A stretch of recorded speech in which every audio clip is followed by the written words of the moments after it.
ಓಂ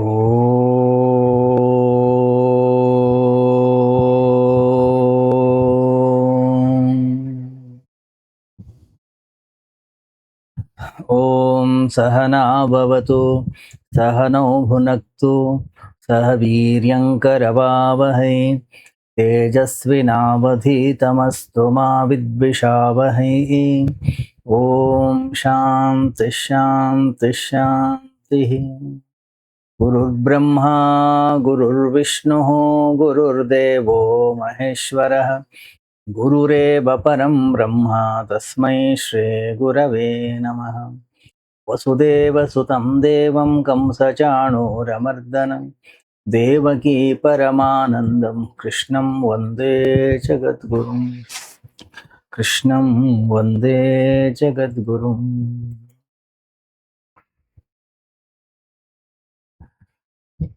ಶ್ರಾವಣ ಮಾಸದ ವಿಶೇಷ ಪ್ರವಚನ ಮಾಲಿಕೆಯಲ್ಲಿ ಇವತ್ತಿನ ಪ್ರವಚನವನ್ನು ನಾವು ಆರಂಭ ಮಾಡೋಣ.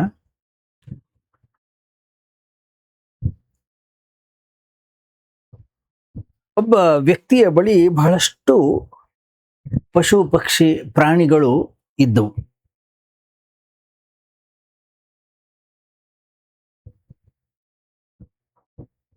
ಅವನಿಗೆ ಗೊತ್ತಾಯಿತು, ಇಲ್ಲೇ ಎಲ್ಲೋ ದೂರದಲ್ಲಿರ್ತಕ್ಕಂಥ ಒಬ್ಬ ಗುರುವಿಗೆ ಪಶು ಪಕ್ಷಿ ಪ್ರಾಣಿಗಳ ಭಾಷೆ ಗೊತ್ತಿದೆ, ಅವು ಏನು ಮಾತಾಡ್ತವೆ ಅದು ಅವ್ರಿಗೆ ಅರ್ಥವಾಗತ್ತೆ ಅಂತ ಹೇಳಿ ಅವನು ತಿಳ್ಕೊಂಡ.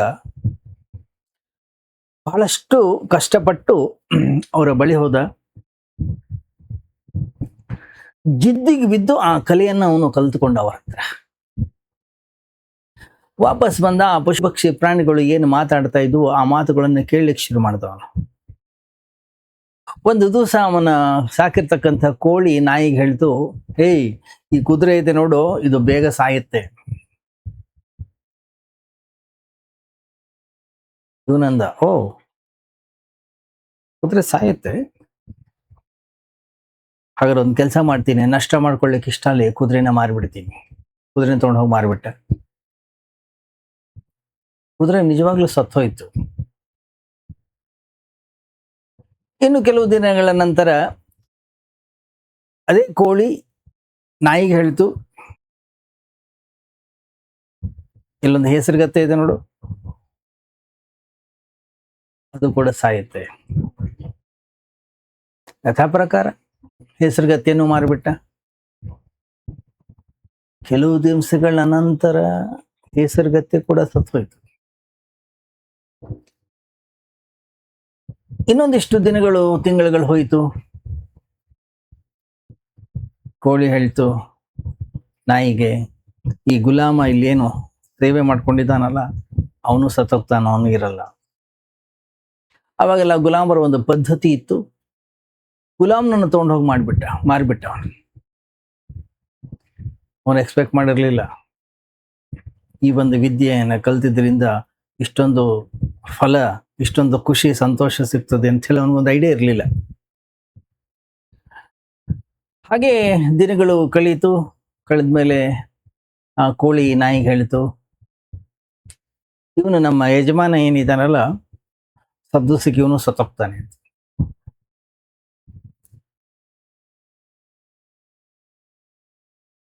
ಹೃದಯ ನಡಗ್ಲಿಕ್ಕೆ ಶುರುವಾಯ್ತು, ಭಯ ಆಗ್ಲಿಕ್ಕೆ ಶುರುವಾಯ್ತು. ಏನ್ ಮಾಡೋದು ಗೊತ್ತಿಲ್ಲ. ಸೀದಾ ಓಡ್ದ ಆ ಗುರುವಿನ ಬಳಿ ಹೋಗಿ ಅಡ್ಡ ಬಿದ್ದ. ಹಿಂಗಾಗಿದೆ, ನಾನು ಏನ್ ಮಾಡ್ಲಿ, ದಯವಿಟ್ಟು ನೀನು ನಂಗೆ ತಿಳಿಸು ಅಂತ. ವೆರಿ ಸಿಂಪಲ್, ನೀನ್ ಮಾರ್ಕೊಂಡ್ಬಿಡು, ಕತೆ ಮುಗೀತು. ಯಾಕೆ ಹಿಂದೆ ಎಲ್ಲ ಅದೇ ತಾನೇ ಮಾಡಿರೋದು, ನೀನ್ ಮಾರ್ಕೊಂಡ್ಬಿಡು, ಮುಗೀತು.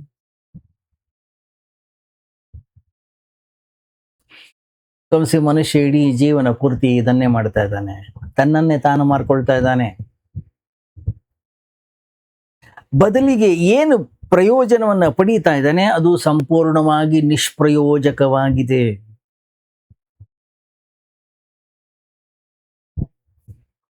ತನ್ನನ್ನೇ ತಾನು ಮಾರ್ಕೊಂಡು ತಿಜೋರಿಯನ್ನು ತುಂಬಿಸ್ಕೋತಾ ಇದ್ದಾನೆ. ತನ್ನನ್ನೇ ತಾನು ಮಾರ್ಕೊಂಡು ವ್ಯಕ್ತಿ ಖಾಲಿ ಆಗ್ತಾ ಇದ್ದಾನೆ. ತುಂಬಿದ ತಿಜೋರಿಯನ್ನು ಬಿಟ್ಟು ಓಡಿ ಹೋಗ್ತಾ ಇದ್ದಾನೆ.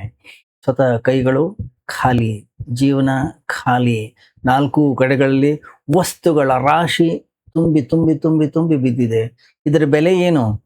ಇದರ ಅರ್ಥ ಏನು?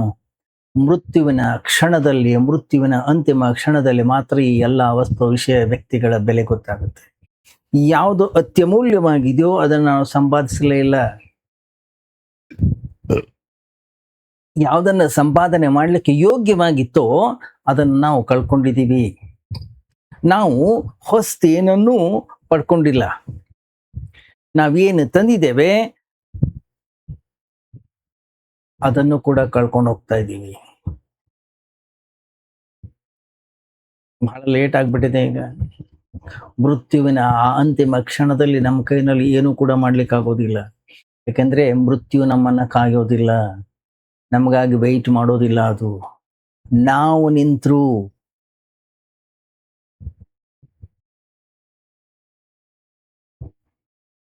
ಒಂದು ವೇಳೆ ಮೃತ್ಯು ನಮಗೋಸ್ಕರ ಒಂದು ನಿಮಿಷ ವೆಯ್ಟ್ ಮಾಡಿದ್ರು ಕೂಡ ಜೀವನವಿಡೀ ನಾವು ಇನ್ನೇ ಏನು ಮಾಡ್ತಾ ಇದ್ವೋ ಅದನ್ನೇ ಆವಾಗ್ಲೂ ಮಾಡ್ತೀವಿ.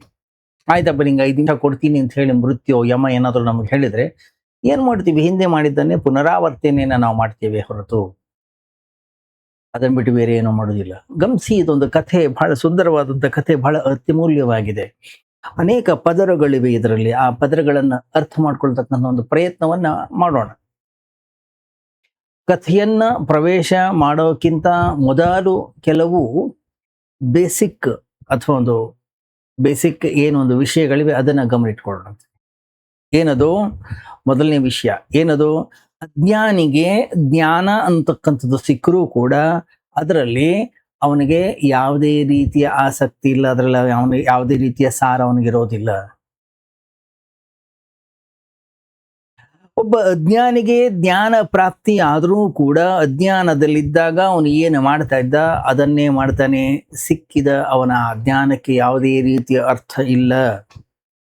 ನಾವು ಒಳಗಿನ್ನೂ ಅಜ್ಞಾನಿಯಾಗಿ ಉಳ್ಕೊಂಡಿರ್ತೀವಿ. ಜ್ಞಾನವನ್ನ ಬಾಡಿಗೆ ಪಡ್ಕೊಂಡಿದೀವಿ ಅಷ್ಟೇ, ಮೇಲ್ಗಡೆ ಬಟ್ಟೆ ಹಾಕೊಂಡು ಹಾಕಿ. ಆದ್ರೆ ಆ ಅಜ್ಞಾನಿ ಈ ಜ್ಞಾನವನ್ನ ಬಳಸಿಕೊಳ್ತಾನೆ. ಯಾಕಂತಂದ್ರೆ ಅಜ್ಞಾನಿ ಒಳಗಡೆಗಿದ್ದಾನೆ, ನಾವು ಅಜ್ಞಾನಿಯಾಗಿದ್ದೀವಿ. ಜ್ಞಾನವನ್ನ ಕೇವಲ ಹೊರಗಡೆ ಉಪಯೋಗಿಸ್ಕೊಳ್ತೀವಿ. ಒಳಗಡೆಗೆ ಎಲ್ಲಿ ತನಕ ಅಜ್ಞಾನ ಇರುತ್ತೆ, ಹೊರಗಡೆ ಇರತಕ್ಕಂತಹ ಭಗವದ್ಗೀತೆ, ಹೊರಗಡೆ ಇರತಕ್ಕಂಥ ಎಲ್ಲ ಶಾಸ್ತ್ರ ಗ್ರಂಥಗಳು ವ್ಯರ್ಥವಾಗಿಬಿಡ್ತವೆ. ನಾವು ಏನೇ ಮಾಡಿದರೂ ಕೂಡ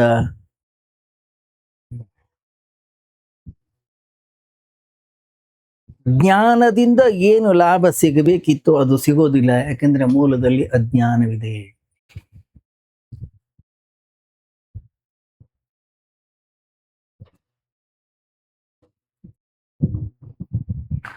ಗಮನಿಸಿ, ಒಮ್ಮೆ ಮೃತ್ಯು ಅನ್ನೋದು ಬಂತೋ ನಮ್ಮ ಎಲ್ಲ ಭ್ರಮೆಯನ್ನ ಮುರಿದು ಹಾಕಿಬಿಡುತ್ತೆ.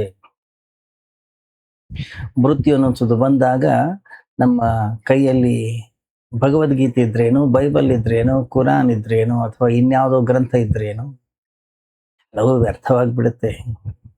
ಯಾವ ಕೂಡ ನಮ್ಮ ಜೊತೆ ನಿಂತ್ಕೊಳ್ಳೋದಿಲ್ಲ.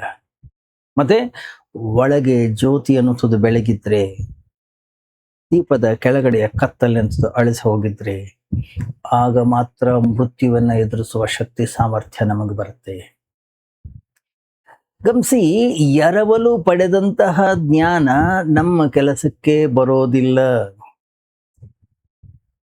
ಒಂದು ವೇಳೆ ಹಠ ಮಾಡಿದ್ರೆ, ಜಿದ್ದಿಗೆ ಬಿದ್ದರೆ ಜ್ಞಾನವನ್ನು ಸಂಪಾದಿಸಬಹುದು, ಶಬ್ದಗಳ ಸಂಗ್ರಹವನ್ನು ಸಂಪಾದಿಸಬಹುದು. ಹೀಗಾಗಿ ನಾವು ಬಹಳಷ್ಟು ಜ್ಞಾನವನ್ನ ನಮ್ಮ ತಲೆಯಲ್ಲಿ ತುಂಬಿಸ್ಕೊಂಡು ಕೂತ್ಕೊಂಡಿದ್ದೀವಿ. ಜ್ಞಾನ ಅನ್ನುವಂಥದ್ದು ಸಾರ್ಥಕ ಆಗಬೇಕಾದ್ರೆ ಅದನ್ನ ನಾನಾಗೆ ಹುಡುಕಬೇಕು. ಹೊರಗಡೆಯಿಂದ ಎರವಲು, ಹೊರಗಡೆಯಿಂದ ಮತ್ತೊಬ್ಬರಿಂದ ಸಂಗ್ರಹ ಮಾಡಿರ್ತಕ್ಕಂಥ ಜ್ಞಾನ, ಆ ಜ್ಞಾನ ಉಪಯೋಗ ಆಗೋದಿಲ್ಲ. ನಾನಾಗೆ ಆವಿಷ್ಕರಿಸಬೇಕು ಅಂತಃಕರಣದ ಒಳಗಡೆಗೆ, ಅಂತಹ ಜ್ಞಾನ ಮಾತ್ರ ಸಾರ್ಥಕವಾಗುತ್ತದೆ.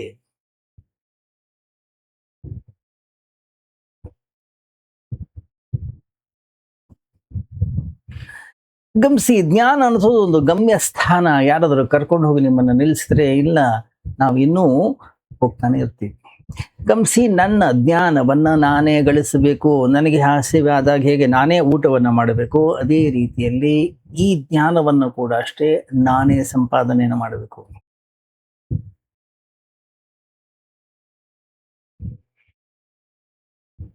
ಇವಾಗೆಲ್ಲ ಗೊತ್ತಿಲ್ಲ, ನಾವೆಲ್ಲ ಚಿಕ್ಕವರಾಗಿದ್ದಾಗ ಮ್ಯಾಥಮೆಟಿಕ್ಸ್ ಬುಕ್ಕಲ್ಲಿ ಫಸ್ಟು ಕ್ವಶನ್ಸ್ ಇರ್ತಿತ್ತು, ಲಾಸ್ಟಲ್ಲಿ ಅದರ ಆನ್ಸರ್ಸ್ ಇರ್ತಿತ್ತು. ಲಾಸ್ಟಲ್ಲಿ ಆನ್ಸರ್ ನೋಡಿ ಎಷ್ಟೋ ಸರಿ ಬರ್ದಿದ್ದೀವಿ ನಾವು ಕೂಡ. ಯಾಕೆ? ಅಲ್ಲಿ ರೆಡಿ ಆನ್ಸರ್ ಇರ್ತಿತ್ತು. ಇವಾಗ ನಮ್ಮ ಹತ್ರ ರೆಡಿ ಆನ್ಸರ್ ಇದೆ, ಗೀತೆಯ ಮೂಲಕ, ಶಾಸ್ತ್ರಗಳ ಮೂಲಕ, ಉಪನಿಷತ್ತುಗಳ ಮೂಲಕ.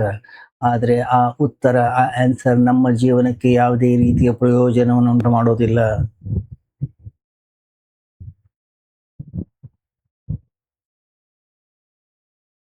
ಆ ಉತ್ತರಗಳು ನಮ್ಮ ಜೀವನಕ್ಕೆ ನಿಷ್ಪ್ರಯೋಜಕವಾಗ್ತವೆ. ಮಕ್ಕಳು ಆವಾಗ ಮೋಸ ಮಾಡ್ತಾ ಇರ್ತಾರೆ. ಯಾಕೆ? ಅವ್ರಿಗೆ ಗೊತ್ತಿದೆ, ಅದಕ್ಕೆ ಸರಿಯಾದ ರೀತಿಯಲ್ಲಿ ಎಲ್ಲವನ್ನು ಕೂಡ ಸಿದ್ಧಪಡಿಸ್ಕೊಳ್ತಾರೆ, ಆದ್ರೆ ಸಿಕ್ಕಿ ಬೀಳ್ತಾರೆ. ಯಾಕೆಂದ್ರೆ ಅವರ ವಿಧಾನದಲ್ಲಿ ಸ್ಟೆಪ್ಸ್ ಏನಿದೆ ಅದರಲ್ಲಿ ತಪ್ಪಿರ್ತಾರೆ. ಆ ವಿಧಾನ ಯಾವಾಗ್ಲೂ ಕೂಡ ಸರಿ ಇರೋದಿಲ್ಲ. ಯಾಕೆ? ಅವನಾಗೆ ಕಲ್ತಿಲ್ಲ, ಅವನಾಗೆ ಅದನ್ನ ಕಂಡು ಹಿಡ್ಕೊಂಡಿಲ್ಲ. ಅವನು ಬರೆದಿರ್ತಕ್ಕಂಥ ವಿಧಾನಕ್ಕೂ ಹಿಂದೆ ಬರೆದಿರ್ತಕ್ಕಂಥ ಉತ್ತರಕ್ಕೂ ಸಂಬಂಧ ಇರೋದಿಲ್ಲ. ಬಲವಂತವಾಗಿ ಆ ಸಂಬಂಧವನ್ನ ಜೋಡಿಸಿಟ್ಟಿರ್ತೀವಿ ನಾವು.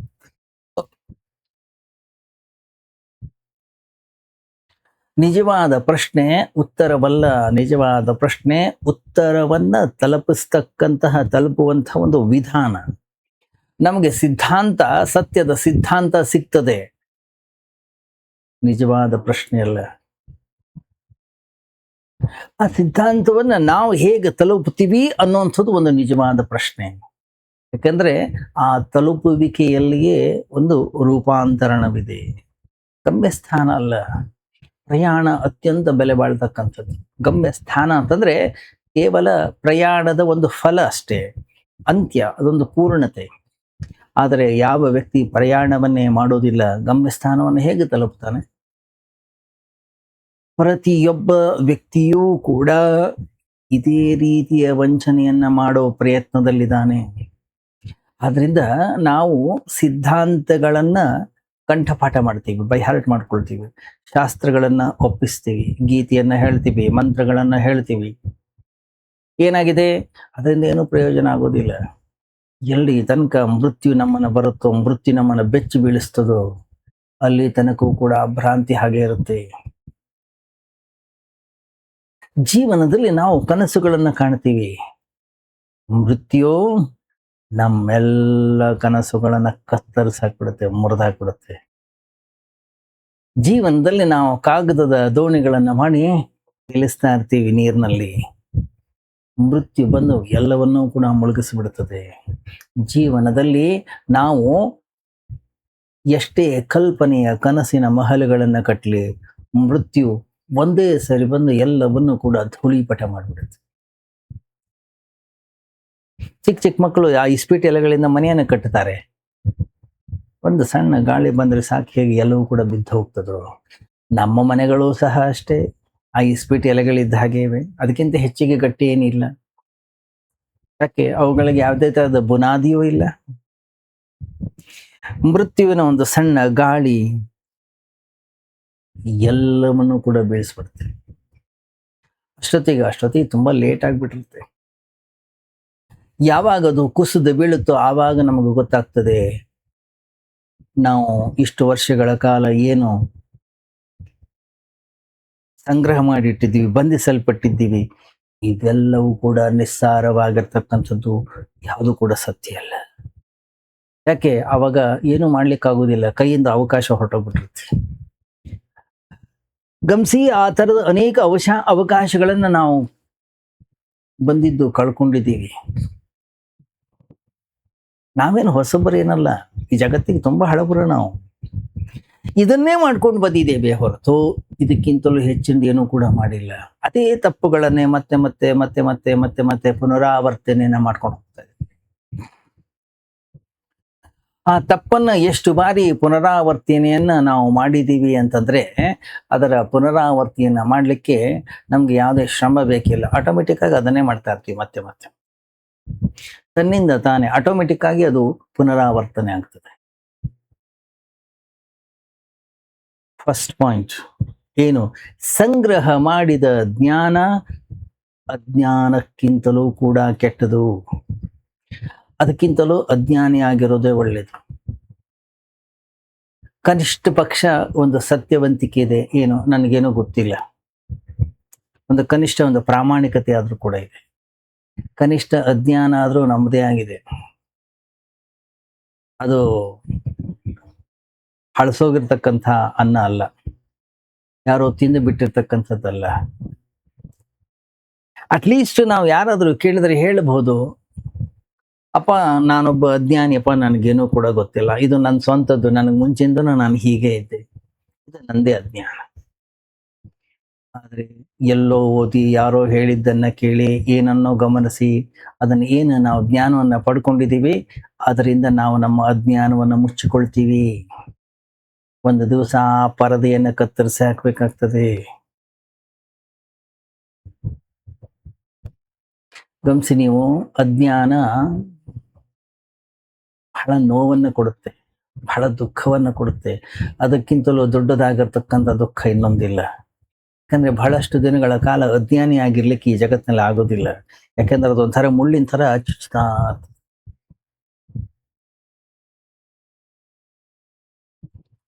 ಈ ಅಜ್ಞಾನವನ್ನ ಮುಚ್ಚಿಕೊಳ್ಳಿಕ್ಕೆ ಹೊರಗಡೆ ಅಜ್ಞಾನದ ಸಂಗ್ರಹವನ್ನ ಮಾಡ್ತೀವಿ.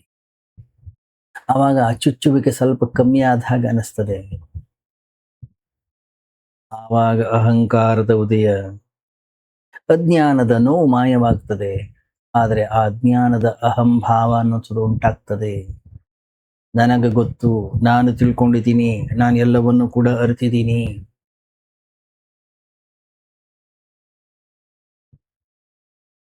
ನನಗೆ ಗೊತ್ತು, ನಾನು ಅರ್ಥಕೊಂಡಿದ್ದೀನಿ, ಒಳ್ಳೇದು, ಬಹಳ ಸಂತೋಷ. ಆದರೆ ನಮ್ಮ ಕೈಯಿಂದಲೇ ನಾವೇ ವಿಷವನ್ನು ಕುಡಿತಾ ಇದ್ದೀವಿ. ಎಲ್ಲ ಶಾಸ್ತ್ರಗಳನ್ನ ವಿಷದ ಹಾಗೆ ನಾವು ಬಳಸ್ಕೊಂಡಿದ್ದೀವಿ. ಆ ಶಾಸ್ತ್ರಗಳನ್ನ ಕಲಿಯೋದ್ರಿಂದ, ಆ ಶಾಸ್ತ್ರಗಳನ್ನ ಓದೋದ್ರಿಂದ ನಮಗೆ ನಮ್ಮ ನಿಜವಾದ ಜೀವನದ ಅನುಭವ ಆಗ್ಬೇಕಿತ್ತು, ಜೀವನ ಪ್ರಾಪ್ತಿ ಆಗ್ಬೇಕಾಗಿತ್ತು. ಆದ್ರೆ ಜೀವನದ ಅವಕಾಶಗಳು ಕಳ್ಕೊಂಡ್ಬಿಟ್ಟಿದ್ದೀವಿ ನಾವು.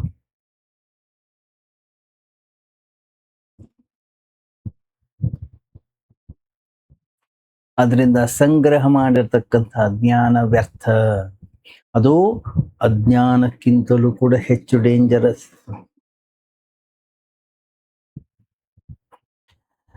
ಸಂಗ್ರಹ ಮಾಡಿರ್ತಕ್ಕಂಥ ಜ್ಞಾನ ಸಿಕ್ಕರೆ ನಾವು ಏನು ಮಾಡ್ತೀವಿ? ಕೆಲಸ ಮಾಡ್ತಕ್ಕಂಥ ವ್ಯಕ್ತಿ ಕತ್ತಲೆಯಲ್ಲಿದ್ದಾನೆ. ದೀಪ 4 ದಿಕ್ಕುಗಳಲ್ಲಿ ಹಚ್ಚಿದೆ, ಆದ್ರೆ ಕೆಲಸ ಮಾಡ್ತಕ್ಕಂಥವನು ಆ ದೀಪದ ಕೆಳಗಿದ್ದಾನೆ. ಜ್ಞಾನದ ಯಾವುದೇ ಬಳಕೆಯನ್ನ ಮಾಡಿದ್ರೂ ಕೂಡ ಅದು ನಮಗೆ ಮಾರಕವಾಗ್ತದೆ.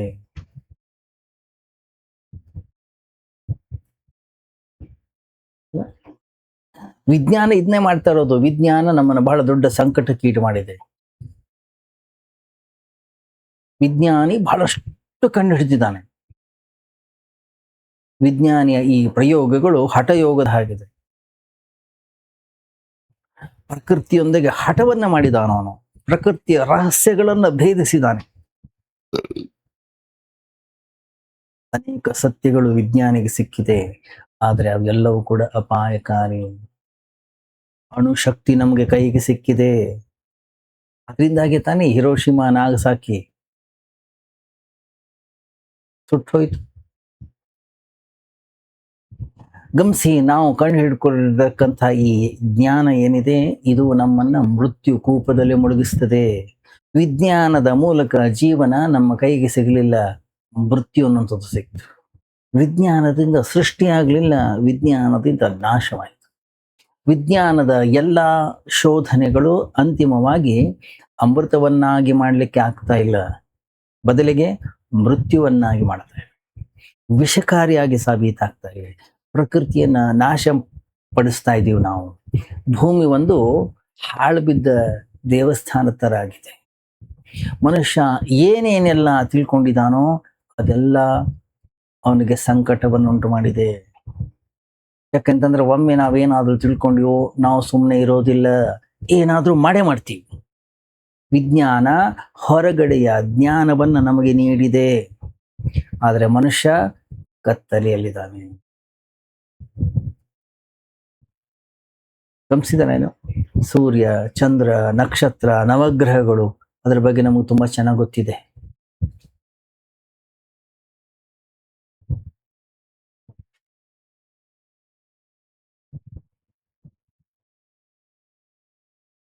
ಆದ್ರೆ ನಾವ್ಯಾರು, ನಮ್ಮ ಸ್ವಂತಿಕೆ ಏನು, ನಮ್ಮ ಅರಿವು ನಮಗೆ ಗೊತ್ತಿಲ್ಲ. ಸಣ್ಣ ಅಣು, ಅದ್ರ ಬಗ್ಗೆ ನಮಗೆ ಗೊತ್ತಿದೆ. ಬೃಹತ್ ಮಹಾನ್ ಭಗವಂತ ನಮಗೆ ಗೊತ್ತಿಲ್ಲ. ಅವನ ಜೊತೆಗಿನ ಸಂಬಂಧ ನಮಗೆ ಕತ್ತರಿಸೋಗಿದೆ. ಅತ್ಯಂತ ಕ್ಷುದ್ರವಾಗಿರ್ತಕ್ಕಂಥ ತತ್ವಗಳನ್ನ ನಾವು ತಿಳ್ಕೊಂಡಿದ್ದೀವಿ. ಆ ಕ್ಷುದ್ರತನದ ಅರಿವು ಎಷ್ಟು ಆಳವಾಗಿದೆ ಅಂತಂದ್ರೆ, ವಿರಾಟ್ ತತ್ವವೇ ನಮ್ಮಿಂದ ಕಳೆದು ಹೋಗ್ಬಿಟ್ಟಿದೆ. ನಮ್ಗೆ ಭಗವಂತನ ಯಾವುದೇ ಅಡ್ರೆಸ್ ಗೊತ್ತಿಲ್ಲ, ಸಿಗ್ತಾ ಇಲ್ಲ ನಮ್ಗೆ. ಯಾಕಂದ್ರೆ ಆ ಭಗವಂತನ ವಿಳಾಸ ನಮ್ಮದೇ ವಿಳಾಸ. ಯಾವ ವ್ಯಕ್ತಿ ತನ್ನನ್ನ ತಾನು ಮರಿತಾನೋ ಪರಮಾತ್ಮನನ್ನ ಮರೆತು ಬಿಡ್ತಾನೆ. ಪರಮಾತ್ಮನನ್ನ ತಿಳಿಲಿಕ್ಕೆ ನಾವು ಲಕ್ಷಾಂತರ ಪ್ರಯತ್ನಗಳನ್ನ ಮಾಡಿ ಎಲ್ಲಿ ತನಕ ನಮ್ಮನ್ನ ನಾವೇ ತಿಳಿದುಕೊಳ್ಳೋದಿಲ್ಲ, ಒಂದು ಹೆಜ್ಜೆ ಕೂಡ ನಾವು ಮುಂದೆ ಹೋಗೋದಿಲ್ಲ. ವಿಜ್ಞಾನ ಈ ಜಗತ್ತಿಗೆ ಬಹಳ ದೊಡ್ಡ ಜ್ಞಾನವನ್ನ ಕೊಟ್ಟಿದೆ, ಅದರಲ್ಲಿ ಯಾವ ಸಂದೇಹವೂ ಕೂಡ ಇಲ್ಲ.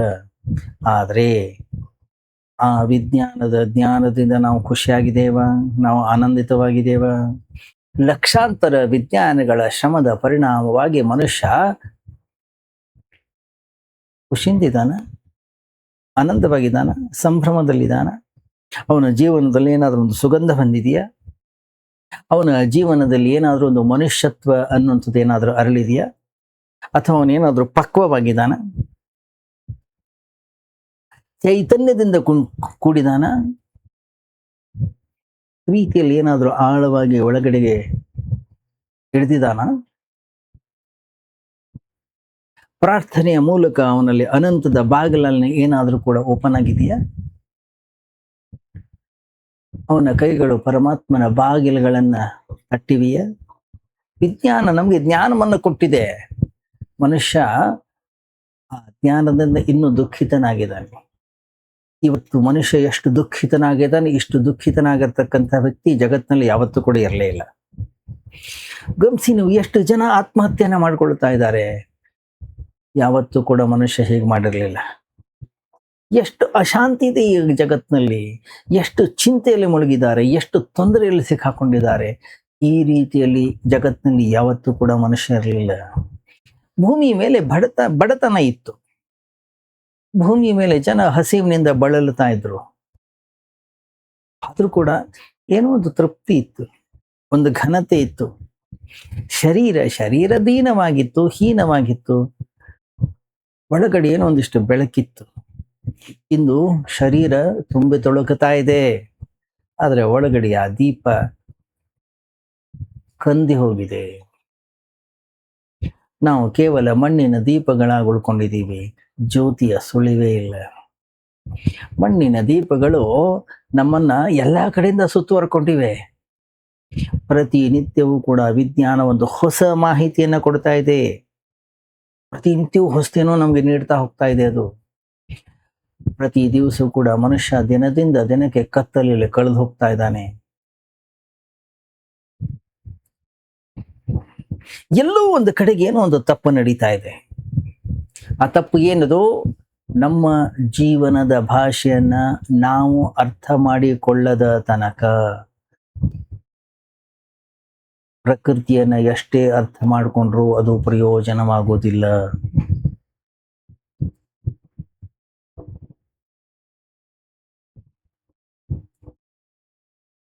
ಪ್ರಾಣಿಗಳ ಭಾಷೆಯನ್ನು ತಿಳಿಯೋದ್ರಿಂದ ಯಾವುದೇ ಪ್ರಯೋಜನ ಇಲ್ಲ. ಮನುಷ್ಯ ಪರಮಾತ್ಮನ ಭಾಷೆಯನ್ನು ತಿಳಿಬೇಕು. ಪರಮಾತ್ಮನ ಭಾಷೆಯನ್ನು ನಾವು ತಿಳಿಬೇಕಾದ್ರೆ ನನ್ನ ಒಳಗಡೆಗೆ ನಾನು ಇಳಿಬೇಕು. ಪ್ರಾಣಿಗಳ ಭಾಷೆಯನ್ನ ತಿಳಿಯೋದಾದ್ರೆ ಎಲ್ಲಿ ಬೇಕಾದ್ರೂ ಕಲಿಬಹುದು. ಪ್ರಕೃತಿಯ ಭಾಷೆ ಪ್ರಾಣಿಗಳ ಭಾಷೆ ಆಗಿದೆ. ಮನುಷ್ಯ ಮಾಡ್ತಾ ಇರೋದು ಕೂಡ ಅದನ್ನೇ. ಯಾರೋ ಒಬ್ಬ ಗುರು ಸಿಗ್ತಾನೆ, ಅವನ ಹತ್ರ ಹೋಗಿ ಆ ಭಾಷೆಯನ್ನ ಕಲ್ತು ಬರ್ತಾನೆ. ಈಗ ನಾವು ಕೂಡ ಕಲಿಬೋದು, ಅದೇನು ದೊಡ್ಡ ವಿಷಯ ಏನಲ್ಲ. ಆ ವ್ಯಕ್ತಿಯ ಶಿಷ್ಯ ಏನು ಮಾಡಿದ್ದ ಅದನ್ನೇ ನಾವು ಮಾಡ್ತಾ ಇದ್ದೀವಿ.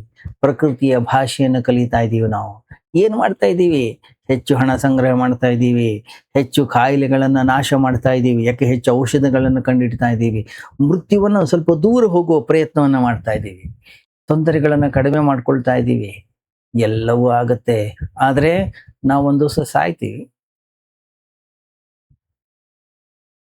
ಮೃತ್ಯುವನ್ನ ನಾಳೆಗೆ ಮುಂದೂಡ್ಬೋದು, ನಾಡಿದ್ದಿಗೆ ಮುಂದೂಡ್ಬೋದು, ಒಂದು ತಿಂಗಳು ಮುಂದೂಡ್ಬೋದು, ಬಟ್ ಒಂದು ದಿವಸ ಸಾಯ್ಲೇಬೇಕಲ್ಲ. ಅದರಿಂದ ಬಿಡುಗಡೆ ಇನ್ನೂ ಸಿಕ್ಕಿಲ್ಲ ನಮ್ಗೆ. ಯಾವ ದಿನ ನಮ್ಗೆ ಸಾವು ಬರುತ್ತೋ ಅವತ್ತು ನಾವು ಇಡೀ ಜೀವನ ಪೂರ್ತಿ ಏನು ಮಾಡ್ತಾ ಬಂದಿದ್ವಿ ಅವತ್ತು ನಮ್ಗೆ ಗಾಬರಿ ಆಗುತ್ತೆ. ಏನಪ್ಪ ನಾನು ಮಾಡಿದೆ, ಇಷ್ಟೆಲ್ಲ ಸಂಗ್ರಹ ಮಾಡಿದೆ, ಇಷ್ಟೆಲ್ಲ ಕಷ್ಟಪಟ್ಟೆ, ಏನಿದೆಲ್ಲ ಸಾರ, ಏನಿದ್ರ ಅರ್ಥ ಏನು?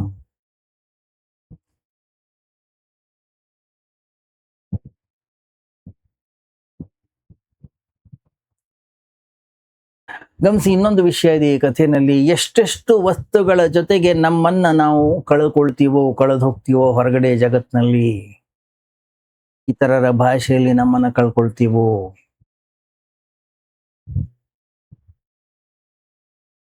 ನಮ್ಮ ತನವನ್ನ ನಾವು ಕಳ್ಕೊಳ್ತೀವಿ, ನಮ್ಮ ಅಸ್ತಿತ್ವವನ್ನ ನಾವು ಕಳ್ಕೊಳ್ತೀವಿ. ವಸ್ತುಗಳು ಹೆಚ್ಚಾದಷ್ಟು, ವಿಷಯಗಳು ಹೆಚ್ಚಾದಷ್ಟು ನಮ್ಮ ಗಮನ ನಮ್ಮ ಕಡೆಗೆ ಗಮನವಾಗುತ್ತೆ, ಕಡಿಮೆ ಆಗುತ್ತೆ.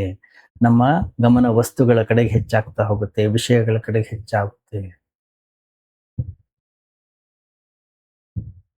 ಅದಕ್ಕೋಸ್ಕರನೇ ಹಿಂದೆ ಜನ ಸನ್ಯಾಸಿ ಅಂತ ಹೇಳಿ ಯಾರು ಕರೀತಿದ್ರು, ಅವನು ವಿಷಯಗಳಿಂದ, ವಸ್ತುಗಳಿಂದ, ಜಗತ್ತಿನಿಂದ, ಸಮಾಜದಿಂದ ದೂರ ಹೋಗ್ತಾ ಇದ್ದ.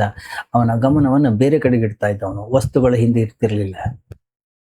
ಅವನ ಗಮನ ಕೇವಲ ತನ್ನ ಕಡೆಗೆ ಇರ್ತಿತ್ತು. ತನ್ನನ್ನು ತಾನು ಅರಿಬೇಕು, ತನ್ನನ್ನು ತಾನು ನೋಡ್ಕೊಳ್ಬೇಕು, ಅದನ್ನು ಬಿಟ್ಟು ಬೇರೆ ಯಾವುದೂ ಕೂಡ ಇಲ್ಲ ಅನ್ನುವಂಥ ಭಾವನೆ ಇತ್ತು. ಅಂತರ್ಮುಖಿ ಆಗುವ ಪ್ರಯತ್ನವನ್ನ ಮಾಡ್ತಾ ಇದ್ದ ಅವನು. ವಸ್ತುಗಳು ನಿರ್ಮಾಣವಾಗ್ತಕ್ಕಂತಹ, ಹಣ ಸಂಗ್ರಹ ಆಗ್ತಕ್ಕಂತಹ, ಹುದ್ದೆಗಳು ದೊರೀತದ್ದಂತಹ ಅಥವಾ ಕೆಲಸ ಸಿಗ್ತಕ್ಕಂತಹ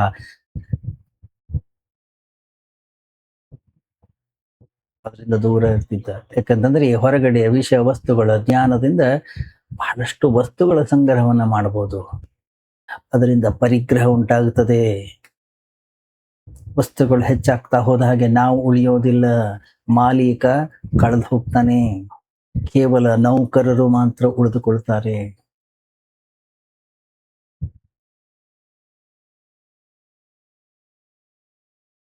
ಕಳೆದ ಮಹಾಯುದ್ಧದಲ್ಲಿ ಅಮೆರಿಕದ ಯುದ್ಧ ವಿಮಾನ, ಯುದ್ಧ ನೌಕೆಯೊಂದರ ಮೇಲೆ ಇಳಿತು. ಇಡೀ ದಿನದ ಒಂದು ಯುದ್ಧದ ನಂತರ ಆ ಅಮೆರಿಕದ ಪೈಲಟ್ ಕೂಡ ತುಂಬಾ ಖುಷಿಯಾಗಿದ್ದ. ವಿಮಾನದಿಂದ ಹೊರಗೆ ಬಂದ, ಯುದ್ಧ ನೌಕೆಯ ಮೇಲೆ ನಿಂತುಕೊಂಡು ಜೋರಾಗಿ ಹೇಳ್ದ, ಹೇ,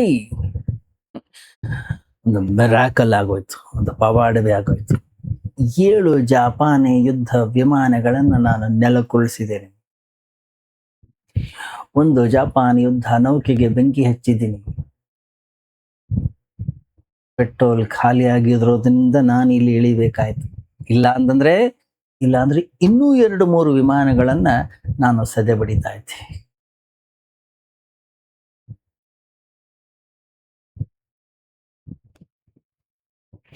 ಒಳಗಡೆಗೆ ಕ್ಯಾಪ್ಟನ್ ಇದ್ದ, ಅವನು ಹೇಳ್ದ, ಎಲ್ಲವನ್ನೂ ಸರಿ ಮಾಡಿದ್ಯಪ್ಪ, ಒಂದೇ ಒಂದು ತಪ್ಪು ಮಾಡಿದ್ಯ. ಆ ಕ್ಯಾಬಿನ್ ಇಂದ ವ್ಯಕ್ತಿ ಹೊರಗೆ ಬಂದ. ಅವನು ಹೇಳ್ದ, ನೀನು ಇಳಿದಿರೋದು ಜಪಾನ್ ಯುದ್ಧ ನೌಕೆಯ ಮೇಲೆ. ನೀನು ಇಡೀ ಜೀವನ ಪೂರ್ತಿ ಎಲ್ಲವನ್ನೂ ಸರಿ ಮಾಡ್ಕೊಳ್ತಾ ಇದೀಯ, ಆದ್ರೆ ನಮಗೆ ಯಾವಾಗ ಗೊತ್ತಾಗುತ್ತೆ ನಾವೇನು ತಪ್ಪು ಮಾಡಿದೀವಿ ಅಂತ? ನಮ್ಗೆ ಯಾವಾಗ ಗೊತ್ತಾಗುತ್ತೆ?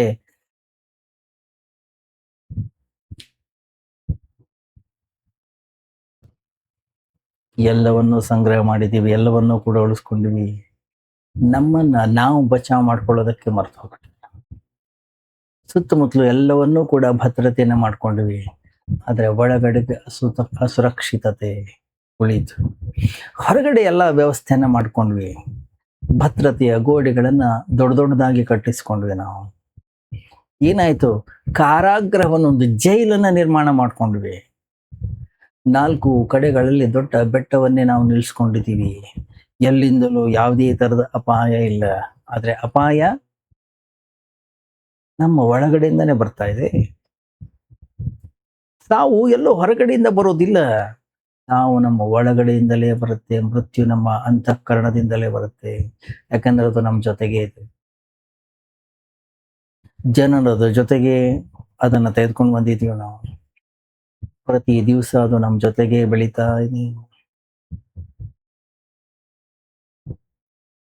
ಮೃತ್ಯು ಯಾವುದೋ ಹೊರಗಡೆಯಿಂದ ಬಂದು ಘಟಿಸ್ತಕ್ಕಂಥ ಒಂದು ಆಕಸ್ಮಿಕ ಘಟನೆ ಅಲ್ಲ. ಆದ್ರೆ ನಾವು ಅದನ್ನ ಹಂಗೆ ಅನ್ಕೊಂಡಿದೀವಿ. ಯಾವತ್ತೋ ಒಂದು ದಿವಸ ಬರುತ್ತದು.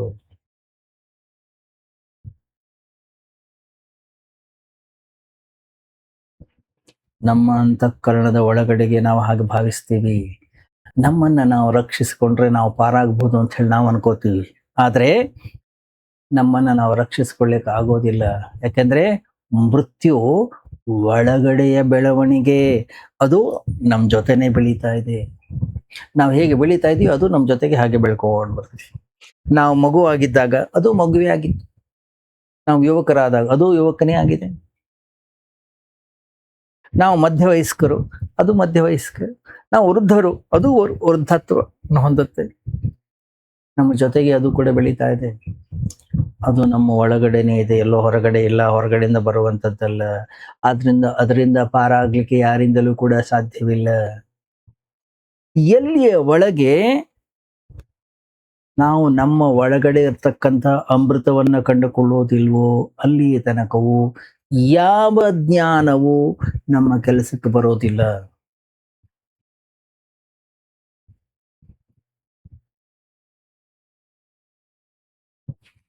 ಆರಂಭದಲ್ಲಿ ಒಂದು ಕಥೆಯನ್ನ ನೋಡಿದ್ವಿ ನಾವು. ಆ ಕಥೆಯನ್ನ ಅರ್ಥ ಮಾಡ್ಕೊಳ್ಳುವಂತ ಒಂದು ಪ್ರಯತ್ನವನ್ನ ಮಾಡೋಣ. ಒಬ್ಬ ವ್ಯಕ್ತಿಯ ಬಳಿ ಬಹಳಷ್ಟು ಪಶು ಪಕ್ಷಿ ಪ್ರಾಣಿಗಳು ಇತ್ತು.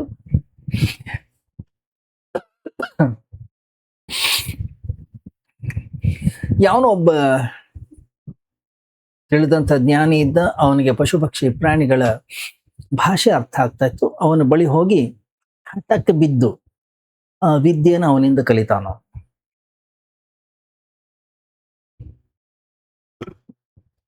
ಯಾವ ವ್ಯಕ್ತಿ ಅವನಿದ್ನಲ್ಲ, ಯಾವನು ಹೇಳ್ಕೊಡ್ತಾ ಇದ್ನಲ್ಲ, ಬಹಳ ಅಪರೂಪದ ವ್ಯಕ್ತಿ. ಬಹಳಷ್ಟು ಪ್ರಯತ್ನ ಪಟ್ಟಂತ ಒಬ್ಬ ವ್ಯಕ್ತಿಗೆ ಮಾತ್ರ ಈ ಪ್ರಕೃತಿಯ ಭಾಷೆ ಅರ್ಥವಾಗುತ್ತೆ. ಆ ಸಿದ್ಧಿಸ್ತದೆ. ಯಾಕೆಂದ್ರೆ ಎಂತೆಂತಹ ದೊಡ್ಡ ದೊಡ್ಡ ಸಂತ ಮಹಾಂತರಾಗಿ ಹೋದ್ರು ಅವರಿಗೂ ಕೂಡ ಈ ಪ್ರಕೃತಿಯ ಭಾಷೆಯನ್ನು ಅರ್ಥ ಮಾಡ್ಕೊಳ್ಳೋದು ಕಷ್ಟವಾಗಿತ್ತು. ಅವ್ರಿಗೂ ಕೂಡ ಗೊತ್ತಿರಲಿಲ್ಲ. ಅವ್ರಿಗೂ ಕೂಡ ಈ ಭಾಷೆಯನ್ನು ಬಹಿರಂಗಪಡಿಸ್ಲಿಕ್ಕೆ ಆಗ್ಲಿಲ್ಲ. ಯಾಕೆಂದ್ರೆ ಮನುಷ್ಯ ತಪ್ಪಾದ ದಾರಿಯಲ್ಲಿದ್ದಾಗ ಪ್ರಕೃತಿಯ ಜ್ಞಾನದಿಂದ ಲಾಭವಾಗುವ ಬದಲು ಹಾನಿ ಹೆಚ್ಚಾಗ್ತದೆ. ಯಾವ ಗುರು ಅಥವಾ ಯಾವ ವ್ಯಕ್ತಿ ಇವನಿಗೆ ಪ್ರಾಣಿ ಪಕ್ಷಿಗಳ ಭಾಷೆ ಗೊತ್ತಿತ್ತು,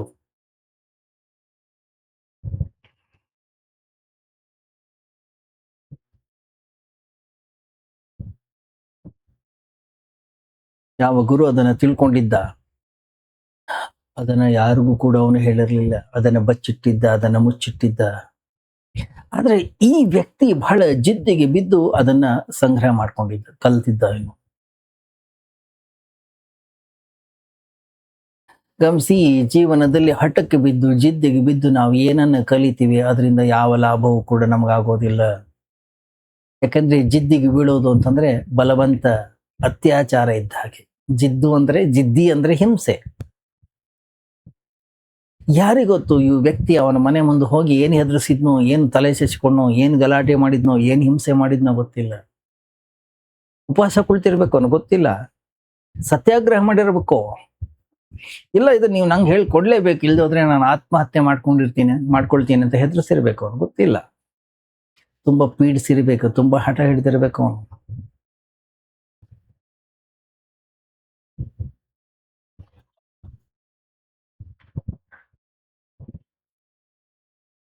ಗಮನಿಸಿ, ಹಠ ಸತ್ಯದ ಮರಣ. ಆಗ್ರಹ ಅಂತಂದ್ರೆ ನಮ್ಗಿನ್ನೂ ಸತ್ಯವನ್ನ ತಿಳಿತಕ್ಕಂಥ ಆಸಕ್ತಿ ಇಲ್ಲ. ಯಾಕೆ? ಬೇರೆದ್ರಲ್ಲಿ ಆಸಕ್ತಿ.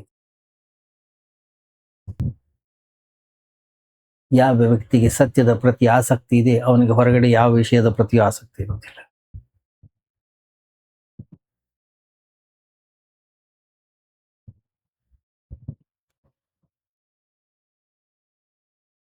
ಅದರಿಂದ ಅವನು ಸತ್ಯ ತತ್ವವನ್ನು ಬಯಸ್ತಕ್ಕಂಥವನು ಹಠವಾದಿಯಲ್ಲ, ಅವನು ಕಾಯ್ತಾ ಇರ್ತಾನೆ. ಧರ್ಮ ಮತ್ತು ವಿಜ್ಞಾನಕ್ಕಿರ್ತಕ್ಕಂಥ ವ್ಯತ್ಯಾಸ ಇದು. ವಿಜ್ಞಾನ ಒಂದು ರೀತಿಯಲ್ಲಿ ಹಠಮಾರಿ, ಇದನ್ನ ತಿಳ್ಕೊಂಡೇ ತಿಳ್ಕೊಳ್ತೀನಿ, ತಿಳದೆ ತೀರ್ತೀನಿ ನಾನು ಅಂತೇಳಿ ಹಠ ವಿಜ್ಞಾನದ್ದು. ಅದೊಂದು ಸ್ವಲ್ಪ ಹಿಂಸಾತ್ಮಕವಾಗಿರುವಂಥದ್ದು, ಆಕ್ರಮಣಕಾರಿ ಆಗಿರ್ತಕ್ಕಂಥದ್ದು. ಧರ್ಮ ಅಲ್ಲೇ ಹಠ ಇಲ್ಲ. ಅವನು ಇಷ್ಟ ಆದಾಗ ಅವನು ಕೊಡ್ತಾನೆ. ನನ್ನಲ್ಲಿ ಯೋಗ್ಯತೆ ಬಂದಾಗ ತನ್ನಿಂದ ತಾನೇ ಅದು ನನಗೆ ಪ್ರಸಾದದ ರೂಪದಲ್ಲಿ ನನಗೆ ಪ್ರಾಪ್ತಿಯಾಗುತ್ತೆ. ನಾನು ಸಿದ್ಧನಾದಾಗ, ಸಿದ್ಧತೆಯನ್ನ ಪಡ್ಕೊಂಡಾಗ ಎಲ್ಲ ಅಡಚಣೆಗಳು ತನ್ನಿಂದ ತಾನೇ ನಿವಾರಣೆ ಆಗ್ತದೆ.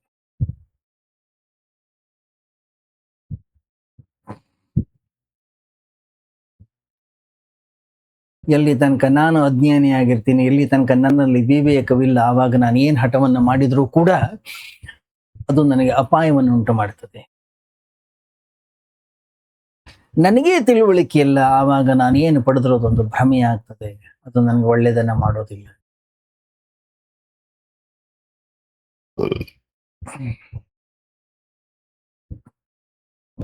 ಗಮನಿಸಿ, ಧರ್ಮವು ಸತ್ಯವನ್ನೇ ಹುಡುಕುತ್ತೆ, ಆದ್ರೆ ಹಠದಿಂದಲ್ಲ. ಹಠಮಾರಿತನವನ್ನ ಅಥವಾ ಹಠಯೋಗವನ್ನ ಧಾರ್ಮಿಕ ಅಂತ ಹೇಳಿ ಕರೀಲಿಕ್ಕೆ ಬರೋದಿಲ್ಲ. ಅದು ಕೂಡ ಒಂದು ವೈಜ್ಞಾನಿಕವಾಗಿರತಕ್ಕಂಥ ವಿಧಾನ. ಪ್ರಕೃತಿಯಿಂದ, ಪರಮಾತ್ಮನಿಂದ ಬಲವಂತವಾಗಿ ಸತ್ಯವನ್ನ ಕಂಡುಕೊಳ್ತಕ್ಕಂಥ ಒಂದು ಪ್ರಯತ್ನ ಅದು. ಅದರಲ್ಲಿ ಪ್ರಾರ್ಥನೆ ಅನ್ನೋಂಥದ್ದಿಲ್ಲ, ಅಲ್ಲಿ ಕೇವಲ ಶ್ರಮ ಇದೆ. ಅದರಲ್ಲಿ ಕಾಯುವಿಕೆ ಇಲ್ಲ, ಅದರಲ್ಲಿ ಅಸಹನೆ ಇದೆ. ನಾವು ಅದಕ್ಕೆ ಸರಿಯಾದ ಹೆಸರು ಕೊಟ್ಟಿದ್ದಾರೆ ನಮ್ಮ ಋಷಿಗಳು. ಏನದು? ಹಠಯೋಗ. ಗೊತ್ತಾ ನಿಮಗೆ? ಹಠಯೋಗಿ ಅಥವಾ ಹಠಯೋಗ ಅನ್ನುವಂಥದ್ದು ಏನಿದೆ, ಮನುಷ್ಯನನ್ನ ದೊಡ್ಡ ಅಹಂಕಾರಿಯನ್ನಾಗಿ ಮಾಡ್ತದೆ. ಯಾಕೆಂದ್ರೆ ತನ್ನ ಶರೀರವನ್ನ ಪ್ರಕೃತಿಯ ಮೇಲೆ ಬಲವಂತವಾಡ್ತಾನ, ಅದಕ್ಕಾಗಿ ಬೆಳೆಸಿಕೊಳ್ತಾನೆ. ಪರಮಾತ್ಮನ ಮೇಲೆಯೂ ಕೂಡ ನಾವು ಆಕ್ರಮಣವನ್ನು ಮಾಡ್ಲಿಕ್ಕೆ ಹೋಗ್ತೀವಿ, ಅಲ್ಲೂ ಕೂಡ ನಾವು ವಿಜಯವನ್ನ ಸಾಧಿಸುವ ಆಕಾಂಕ್ಷೆಯನ್ನು ಹೊಂದಿದ್ದೀವಿ. ಆಕ್ರಮಣಕಾರರು. ವಿಜ್ಞಾನ ಆಕ್ರಮಣಕಾರಿಯೇ. ಪ್ರಕೃತಿಯಿಂದ ಸತ್ಯವನ್ನ ಕಿತ್ತುಕೊಳ್ಳುವ ಪ್ರಯತ್ನವನ್ನ ಮಾಡುತ್ತೆ, ಕಸ್ತುಕೊಳ್ಳುವ ಒಂದು ಪ್ರಯತ್ನವನ್ನ ಮಾಡುತ್ತೆ. ಅದರಲ್ಲಿ ನಿಜವಾದ ಆನಂದವನ್ನ ಅದು ಅನುಭವಿಸ್ತದೆ. ಆದ್ರೆ ನಿಜವಾದ ಆನಂದ ಯಾವಾಗ ಬಲವಂತವಾಗಿ ನಾವು ಕಿತ್ತುಕೊಳ್ತೀವೋ ಅದು ಹೊರಟು ಹೋಗ್ತದೆ. ಬಲವಂತವಾಗಿ ಯಾವುದನ್ನ ಕಿತ್ತುಕೊಳ್ಳುವ ಪ್ರಯತ್ನವನ್ನ ಮಾಡ್ತೀವೋ ಅದು ಯೋಗ್ಯವಾಗಿರೋದಿಲ್ಲ. ಒಬ್ಬ ಸ್ತ್ರೀ ಮೇಲೆ ದಾಳಿಯನ್ನ ಮಾಡಿ ನಾವು ಒಂದು ವೇಳೆ ಅತ್ಯಾಚಾರವನ್ನ ಮಾಡ್ತೀವಿ ಅಂತ ಇಟ್ಕೊಳ್ಳಿ, ಅತ್ಯಾಚಾರದಿಂದ ನಮಗೆ ಸಿಗೋದು ಆಕೆಯ ಪ್ರೀತಿ ಅಲ್ಲ. ಅತ್ಯಾಚಾರದಿಂದ ಆಕೆಯ ಸೌಂದರ್ಯ, ಅತ್ಯಾಚಾರದಿಂದ ನಮಗೆ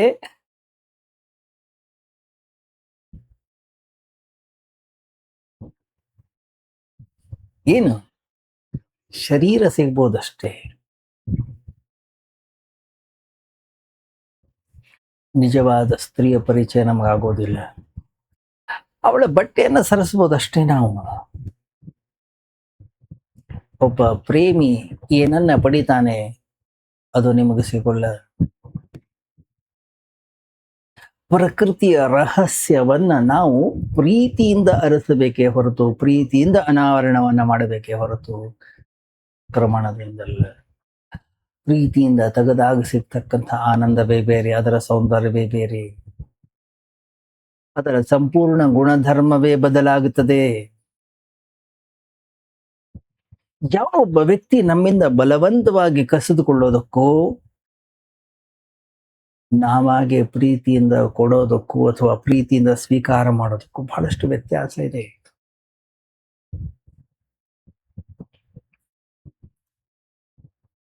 ಗಮನಿಸಿ, ನಮ್ಮ ಋಷಿ ಮುನಿಗಳು ಕೂಡ ಇದೇ ಜಗತ್ತಿನಲ್ಲೇ ಇದ್ರು. ಪ್ರೀತಿಯಿಂದ ಪ್ರಕೃತಿಯ ಜೊತೆಗೆ ವ್ಯವಹಾರವನ್ನು ಮಾಡಿದ್ರು. ಪ್ರಕೃತಿಯ ಅನೇಕ ರಹಸ್ಯಗಳನ್ನು ಅವರು ಅರ್ಥ ಮಾಡ್ಕೊಂಡ್ರು. ಆಕ್ರಮಣದಿಂದಲೇ. ಹೌದು.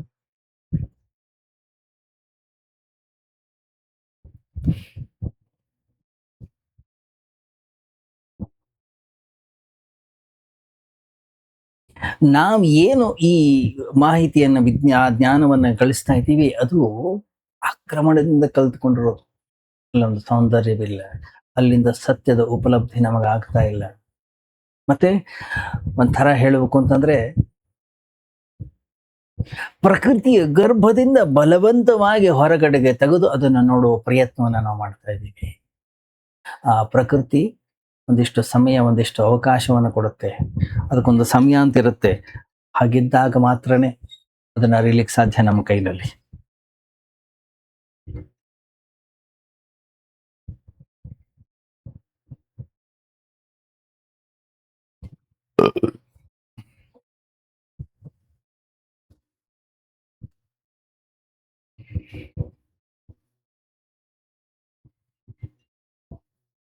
ಆ ಶಿಷ್ಯ ಆ ಗುರುವಿನ ಬಳಿ ಹೋಗಿ ಅಷ್ಟೊಂದು ಜಿದ್ದು ಮಾಡೋ ಅವಶ್ಯಕತೆ ಏನಿತ್ತು? ನನಗೆ ನನ್ನ ಹಳೆಯ ಜನ್ಮದ, ಹಿಂದಿನ ಜನ್ಮದ ರಹಸ್ಯವನ್ನ ತಿಳಿಬೇಕು. ಗುರು ಕೇಳ್ತಾನೆ, ತಿಳ್ಕೊಂಡು ಏನಪ್ಪಾ ಮಾಡ್ತೀಯ? ಈ ಜನ್ಮದ ನೆನಪೇ ನಿನಗೆ ಬೇಕಾದಷ್ಟಿದೆ. ಏನು ಸಾಧಿಸಿದ್ಯಾ ನೀನು? ಹಿಂದಿನ ಜನ್ಮ ನೆನಪು ಬಂದ್ರೆ ಏನು ಮಾಡ್ತೀಯ? ಇಲ್ಲ, ನನಗೆ ಜಿಜ್ಞಾಸೆ ಇದೆ, ನಾನು ತಿಳ್ಕೊಳ್ಬೇಕು ಅಂತ ಆಸೆ ಇದೆ. ಈ ಜನ್ಮದ ಘಟನೆಗಳೇ ನಿನಗೆ ಇಷ್ಟೊಂದು ಕಷ್ಟವನ್ನ ಮಾಡಿವೆ. ಹಿಂದಿನ ಜನ್ಮದ್ದು ನಿನಗೆ ನೆನಪಾದ್ರೆ ಗತಿ ಏನು? ಅದರಿಂದ ನೀನು ಇನ್ನೂ ಕಷ್ಟಗಳು ಜಾಸ್ತಿ ಆಗ್ತವೆ. ಈ ಜನ್ಮದಲ್ಲಿ ಯಾರು ನಿನಗೆ ತಾಯಿ ಆಗಿದ್ದಾಳು, ಹಿಂದಿನ ಜನ್ಮದಲ್ಲಿ ಅವಳು ನಿನಗೆ ಹೆಂಡತಿ ಆಗಿದ್ಲು ಅಂತ ಹೇಳಿ ಒಂದು ವೇಳೆ ನಿನಗೆ ಗೊತ್ತಾದ್ರೆ ಏನ್ ಮಾಡ್ತೀಯ? ಅಥವಾ ಈ ಜನ್ಮದಲ್ಲಿ ನಿನಗೆ ಯಾರು ಹೆಂಡತಿ ಆಗಿದ್ದಾಳೆ, ಹಿಂದಿನ ಜನ್ಮದಲ್ಲಿ ಅವಳೊಬ್ಳು ವೇಶ್ಯ ಆಗಿದ್ಲು ಅಂತ ನಿನಗೆ ಗೊತ್ತಾದ್ರೆ ಏನ್ ಮಾಡ್ತೀಯ? ಏನಾಗುತ್ತೆ? ನಮ್ಮ ಚಿಂತೆ ಜಾಸ್ತಿ ಆಗುತ್ತೆ.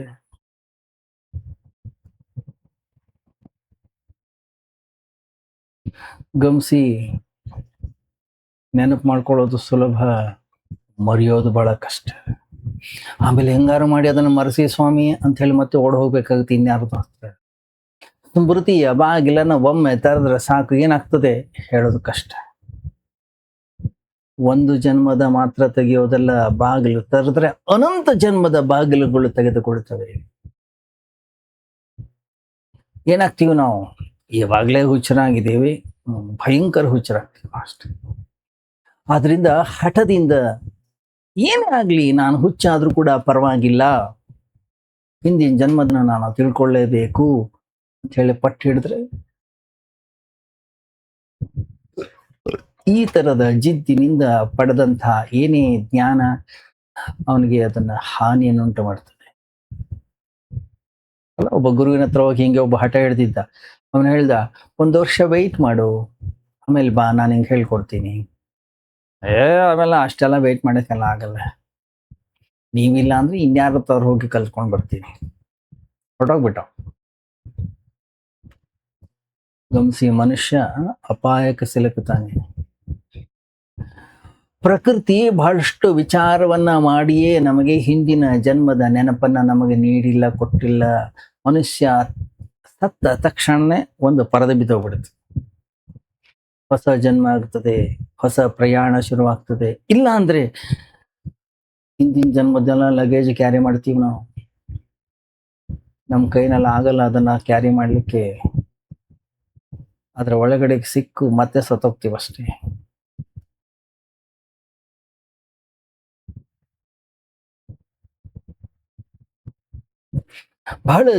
ಬಹಳಷ್ಟು ಜಿದ್ದಿ ಮಾಡಿದ್ದರಿಂದ, ಹಠ ಮಾಡಿದ್ದರಿಂದ ಪಾಪ ಆ ಗುರು ಆ ಪಕ್ಷಿಗಳ, ಪ್ರಾಣಿಗಳ ಭಾಷೆಗಳನ್ನ ಇವನಿಗೆ ಕಲಿಸ್ತಾ. ಕೋಳಿ ನಾಯಿಗೆ ಹೇಳಿತ್ತು, ಕುದುರೆ ಬೇಗ ಸಾಯ್ತದೆ, ಇದನ್ನ ಕೇಳಿಸ್ಕೊಂಡಂತ ಈ ವ್ಯಕ್ತಿ ಏನಂದ, ಓ, ನಾನ್ಯಾಕೆ ನಷ್ಟವನ್ನು ಅನುಭವಿಸ್ಲಿ, ಕುದುರೆಯನ್ನ ಮಾರದ. ಪ್ರಕೃತಿಯ ಭಾಷೆಯನ್ನ ನಾವು ಕಲ್ತರೂ ಕೂಡ ನಾವೇನ್ ಮಾಡ್ತಾ ಇದ್ದೀವಿ, ಹೆಚ್ಚಂತಂದ್ರೆ ನಷ್ಟದಿಂದ ಪಾರಾಗೋ ಪ್ರಯತ್ನವನ್ನ ಮಾಡ್ತೀವಿ. ಸ್ವಲ್ಪ ಹೆಚ್ಚು ಹಣ ಸಂಗ್ರಹ ಮಾಡೋದನ್ನ ಕಲಿತೀವಿ. ಪ್ರಕೃತಿಯ ಭಾಷೆಯನ್ನ ಕಲಿತದ್ ಏನಕ್ಕೆ, ಏನ್ ಮಾಡ್ತೀವಿ ನಾವು, ಮತ್ತೊಬ್ಬರಿಗೆ ಮೋಸ, ಸಾಯುವ ಕುದುರೆಯನ್ನ ಮತ್ತೊಬ್ಬರಿಗೆ ಮಾಡುವ ಪ್ರಯತ್ನವನ್ನ ಮಾಡ್ತೀವಿ. ಏನದು, ಅದು ಕೂಡ ಒಂದು ರೀತಿಯ ಕಳ್ಳತನವೇ. ತಿಳಿಯದೇ ಮಾಡಿದ್ದಿದ್ರೆ ಅದೊಂದು ಬೇರೆ ವಿಷಯ ಆಗಿತ್ತು. ತಿಳಿದು ಮಾಡ್ತಾ ಇದ್ದೀವಿ, ಅದೊಂದು ಪ್ರಾಮಾಣಿಕತೆ ಅಲ್ಲ, ಮೋಸ ಅದು. ಯಾಕೆ, ಪ್ರಕೃತಿ ಮಾಹಿತಿ ಸಿಕ್ಕಿದೆ ನಮಗೆ, ಏನಾಗಿದ್ದೀವಿ, ಕಳ್ಳರಾಗ್ತಾ ಇದ್ದೀವಿ. ದಿನನಿತ್ಯ ನಡೀತಕ್ಕಂಥ ಆಶ್ಚರ್ಯ ಸಂಗತಿ ಏನಪ್ಪಾ ಅಂತಂದ್ರೆ, ಅಶಿಕ್ಷಿತ ವ್ಯಕ್ತಿ ಶಿಕ್ಷಿತ ವ್ಯಕ್ತಿಯಷ್ಟು ಅಪ್ರಾಮಾಣಿಕನಾಗಿರೋದಿಲ್ಲ. ಯಾವ ವ್ಯಕ್ತಿ ಶಿಕ್ಷಿತನಾಗಿದ್ದಾನೋ ಅವನ ಅಪ್ರಾಮಾಣಿಕನಾಗಿಲ್ಲ ಅಂತಂದ್ರೆ ಅವನ ಶಿಕ್ಷಣದಲ್ಲಿ ಏನೋ ಒಂದಿಷ್ಟು ಕೊರತೆ ಇದೆ. ಯಾಕಂದ್ರೆ ನಾವು ಕಲ್ತಿರ್ತಕ್ಕಂತಹ ಶಿಕ್ಷಣವನ್ನ ಏನಕ್ಕೆ ಬಳಸ್ತಾ ಇದ್ದೀವಿ, ನಮಗೆ ನಷ್ಟ ಆಗದೇ ಇರಲಿ, ನಮಗೆ ತೊಂದರೆ ಆಗದೇ ಇರಲಿ. ಏನ್ ಮಾಡ್ತಾ ಇದ್ದೀವಿ, ಚಾಲಾಕಿತನ, ಮೋಸ, ಇಷ್ಟೇ ತಾನೆ, ಕಳ್ಳತನ ಮಾಡ್ತಾ ಇದ್ದೀವಿ. ಶಿಕ್ಷಿತ ವ್ಯಕ್ತಿ ಗಣಿತದಲ್ಲಿ ಹೆಚ್ಚು ಪರಿಣಿತನಾಗಿದ್ದಾನೆ, ಲೆಕ್ಕಾಚಾರ ಹಾಕಬಲ್ಲ, ಹಿಂದೆ ಮುಂದೆ ನೋಡ್ಲಿಕ್ಕೆ ಸಾಧ್ಯ ಇದೆ. ಒಬ್ಬ ಅಶಿಕ್ಷಿತ, ಒಬ್ಬ ಅಜ್ಞಾನಿ ವ್ಯಕ್ತಿ ಇದನ್ನ ಮಾಡ್ಲಿಕ್ಕೆ ಸಾಧ್ಯ ಇಲ್ಲ. ಅಶಿಕ್ಷಿತನಾಗಿರ್ತಕ್ಕಂಥ ವ್ಯಕ್ತಿ ಈ ಕ್ಷಣದಲ್ಲಿ ಜೀವನವನ್ನು ಮಾಡ್ತಾನೆ. ನಿನ್ನೆಯ ದೊಡ್ಡ ಲೆಕ್ಕಾಚಾರವನ್ನು ಹಾಕೋದು ಅವನಿಗೆ ಬಹಳ ಕಷ್ಟ ಆಗುತ್ತೆ.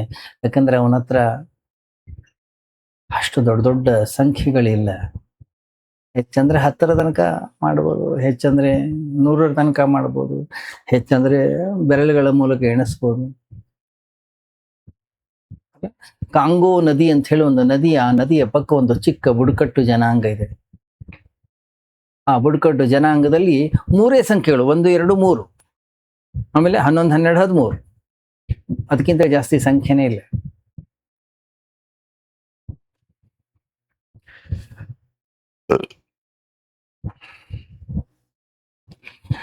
ಯಾವಾಗ ನಾವು ನಾಗರಿಕರು ಅಂತ ಏನಿದ್ದೀವಿ ಅವ್ರಿಗೆ ಇದು ಗೊತ್ತಾಯ್ತು, ಅವ್ರಿಗೆ ಆಶ್ಚರ್ಯ ಆಯ್ತು, ಹೇ 3, ಇದರಿಂದ ಹೆಂಗ್ ಜೀವನ ಮಾಡ್ತಾ ಇದ್ದೀರಿ.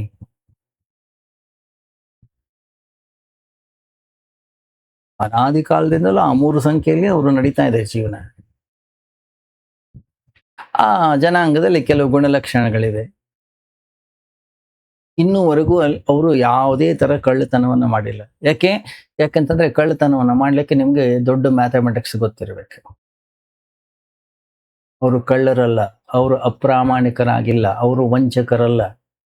ಆದ್ರಿಂದ ಅಲ್ಲಿ ಯಾವುದೇ ರೀತಿಯ ನ್ಯಾಯಾಲಯದ ಅಗತ್ಯವೂ ಕೂಡ ಬಿದ್ದಿಲ್ಲ ಅಲ್ಲ.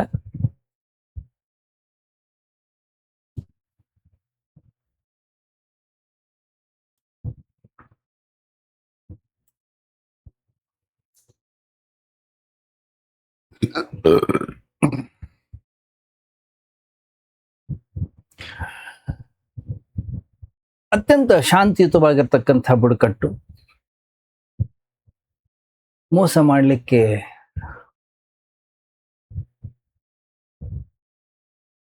ಬೇಕಾಗುವಷ್ಟು ಗಣಿತ ಅಲ್ಲಿ ಇಲ್ಲ. ದೊಡ್ಡ ದೊಡ್ಡ ಮೋಸವನ್ನ ಮಾಡ್ಲಿಕ್ಕೆ ದೊಡ್ಡ ದೊಡ್ಡ ಗಣಿತ ಬೇಕು, 4 ಕಡೆಯ ಲೆಕ್ಕಾಚಾರಗಳು ಬೇಕು. ಯಾವ ವ್ಯಕ್ತಿ ಚದುರಂಗವನ್ನ ಆಡ್ತಾನಲ್ಲ ಅವನಿಗೆ ಗೊತ್ತು. 5 ಹೆಜ್ಜೆಗಳ ಮುಂದಿನ ವಿಚಾರವನ್ನ ಮೊದಲೇ ಅವನು ಲೆಕ್ಕಾಚಾರವನ್ನು ಹಾಕ್ತಾನೆ. ಅಂತ ವ್ಯಕ್ತಿ ಮಾತ್ರ ಚೆಸ್ನಲ್ಲಿ ಗೆಲ್ಲಿಕ್ಕೆ ಸಾಧ್ಯ. ಕನಿಷ್ಠ 5 ಹೆಜ್ಜೆ, 5 ಮೂವ್ಸ್. ನಾನು ಈ ಹೆಜ್ಜೆ ಇಟ್ರೆ ಅವನೇನು ಮಾಡ್ತಾನೆ, ಅವನು ಹಾಗೆ ಮಾಡಿದ್ರೆ ನಾನೇನು ಮಾಡಬೇಕು, ನಾನು ಇದನ್ನು ಮಾಡಿದ್ರೆ ಅವನೇನು ಮಾಡ್ತಾನೆ. 5 ಮೂವ್ಸ್ ಅನ್ನ ಮುಂದೆ ನೋಡ್ಲಿಕ್ಕೆ ಬಂದವನು ಮಾತ್ರ ಚೆಸ್ನಲ್ಲಿ ನಿಪುಣನಾಗ್ಲಿಕ್ಕೆ ಸಾಧ್ಯ, ಇಂಟೆಲಿಜೆಂಟ್ ಆಗ್ಲಿಕ್ಕೆ ಸಾಧ್ಯ, ಅವನು ಮಾತ್ರ ಗೆಲ್ಲಿಕ್ಕೆ ಸಾಧ್ಯ.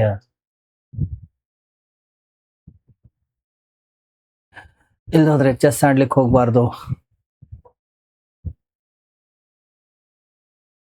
ಈ ನಮ್ಮ ಇಡೀ ಜೀವನವೇ ಒಂದು ಚದುರಂಗ.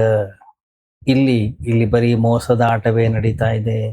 ಈ ಮೋಸದ ಆಟದಲ್ಲಿ ಶಿಕ್ಷಿತ ಲೆಕ್ಕ ಇಡಬಲ್ಲ, ಅಶಿಕ್ಷಿತನಿಗೆ ಲೆಕ್ಕ ಇಡ್ಲಿಕ್ಕೆ ಬರೋದಿಲ್ಲ. ಅಶಿಕ್ಷಿತ ತರ್ಕ ಗೊತ್ತಿಲ್ಲ ಅವನಿಗೆ. ಆತ ಜೀವನ ನಿಷ್ಠ, ಆತ ಜೀವಿಸ್ಲಿಕ್ಕೆ ಬಯಸ್ತಾನೆ. ತರ್ಕನಿಷ್ಠ ವ್ಯಕ್ತಿ ಜೀವಿಸೋದನ್ನ ನಾಳೆಗೆ ಮುಂದೂಡ್ತಾನೆ. ಇವತ್ತು ವ್ಯವಸ್ಥೆ ಮಾಡ್ಕೊಳ್ಳೋಣ, ನಾಳೆ ಜೀವನ ಮಾಡೋಣ. ಇವತ್ತು ಮೊದಲು ಹಣ ಗಳಿಸೋಣ, ನಾಳೆ ನೋಡೋಣ ವ್ಯವಸ್ಥೆ ಅಲ್ಲ. ಎಲ್ಲ ಸಾಧನ ಸೌಕರ್ಯಗಳನ್ನು ಮೊದಲು ಇವತ್ತು ವ್ಯವಸ್ಥೆ ಮಾಡ್ಕೊಳ್ತೀನಿ ನಾನು, ಆಮೇಲೆ ಜೀವನ ಮಾಡೋದು ಇದ್ದೇ ಇದೆಯಲ್ಲ. ಆದ್ರೆ ಒಬ್ಬ ಗ್ರಾಮೀಣ ವ್ಯಕ್ತಿ, ಒಬ್ಬ ರೈತ, ಹಳ್ಳಿಯಲ್ಲಿರ್ತಕ್ಕಂಥ ವ್ಯಕ್ತಿ, ಅವನೇನ್ ಮಾಡ್ತಾನೆ? ಜೀವನವನ್ನು ಮಾಡ್ತಾನೆ. ಜೀವಿಸ್ಲಿಕ್ಕೆ ಏನು ಬೇಕು ಅದನ್ನು ವ್ಯವಸ್ಥೆಯನ್ನು ಮೊದಲು ಮಾಡ್ಕೊಳ್ತಾನೆ. ವ್ಯವಸ್ಥೆಯನ್ನ ಮಾಡ್ಕೊಳ್ತಕ್ಕಂಥ ಮೋಸ ಮಾಡ್ತಾನೆ, ಶೋಷಣೆಯನ್ನ ಮಾಡ್ತಾನೆ. ತಾನು ನಷ್ಟದಿಂದ ಪಾರಾಗಿ ಮತ್ತೊಬ್ಬರನ್ನ ಬೇಕಾದ್ರೆ ನಷ್ಟಕ್ಕೆ ಸಿಲುಕಿಸ್ತಾನೆ. ಒಂದು ಚೆನ್ನಾಗಿ ನೆನ್ಪಿಟ್ಕೊಳ್ಬೇಕು, ನಮ್ಮ ಎಲ್ಲ ಲಾಭಗಳು ಮತ್ತೊಬ್ಬರಿಗೆ ನಷ್ಟವನ್ನೇ ಉಂಟು ಮಾಡುತ್ತವೆ. ಎಲ್ಲಿಯವರೆಗೆ ನಾವು ಲಾಭದ ಭಾಷೆಯನ್ನ ಯೋಚನೆಯನ್ನ ಮಾಡ್ತಾ ಇರ್ತೀವೋ ಅಲ್ಲಿ ತನಕವೂ ಕೂಡ ನಾವು ಅನಿವಾರ್ಯವಾಗಿ ಮತ್ತೊಬ್ಬರನ್ನ ನಷ್ಟಕ್ಕೆ ತಳ್ಳುವ ಭಾಷೆಯನ್ನೇ ಯೋಚಿಸ್ತಾ ಇರ್ತೀವಿ. ಯಾಕಂದ್ರೆ ನಮ್ಮ ವಿಜಯ ಮತ್ತೊಬ್ಬರ ಸೋಲಿಲ್ಲದೆ ಸಾಧ್ಯವಿಲ್ಲ. ನಮ್ಮ ಗೆಲುವಿನ ಅರ್ಥ ಮತ್ತೊಬ್ಬನ ಮನೆ ಕುಸಿತಾ ಇದೆ, ಮತ್ತೊಬ್ಬನಿಗೆ ನಷ್ಟವಾಗ್ತಾ ಇದೆ. ನಮ್ಮ ತಿಜೋರಿ ಸುಮ್ಮನೆ ಆಕಾಶದಿಂದ ತುಂಬೋದಿಲ್ಲ, ಇನ್ನೊಬ್ಬರ ಜೇಬು ಖಾಲಿ ಆದಾಗ ಮಾತ್ರ ನಮ್ಮ ತಿಜೋರಿ ತುಂಬೋದು. ಈ ಲೆಕ್ಕಾಚಾರವೇ ಒಂಥರ ಶೋಷಣೆ.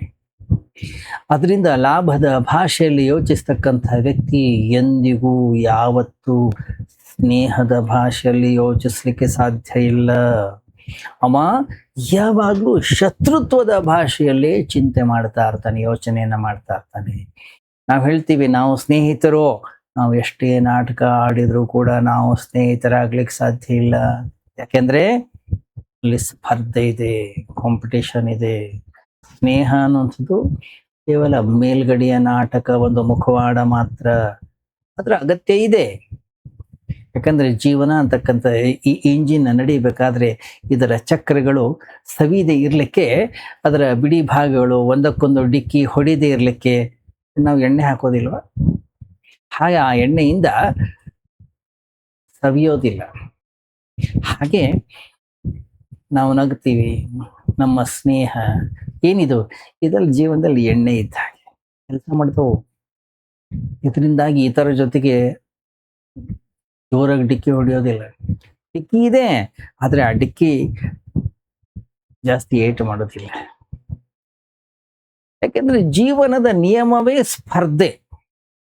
ಇಲ್ಲಿ ಸಂಘರ್ಷ ಇದ್ದೇ ಇದೆ. ಪ್ರತಿಯೊಬ್ಬ ವ್ಯಕ್ತಿಯೂ ಮತ್ತೊಬ್ಬನ ಕತ್ತಿಗೆ ಕೈ ಹಾಕಿದ್ದಾನೆ. ನಮ್ಮ ಜೀವನ ಇನ್ನೊಬ್ಬನ ಮೃತ್ಯು ಸಾವಿನ ಮೇಲೆ ನಿಂತ್ಕೊಂಡಿದೆ. ಲಾಭ ಮತ್ತೊಬ್ಬನ ನಷ್ಟ ಆಗಿದೆ. ಹಾಗಾದ್ರೆ ಧಾರ್ಮಿಕ ವ್ಯಕ್ತಿ ಏನು ಮಾಡಬೇಕು?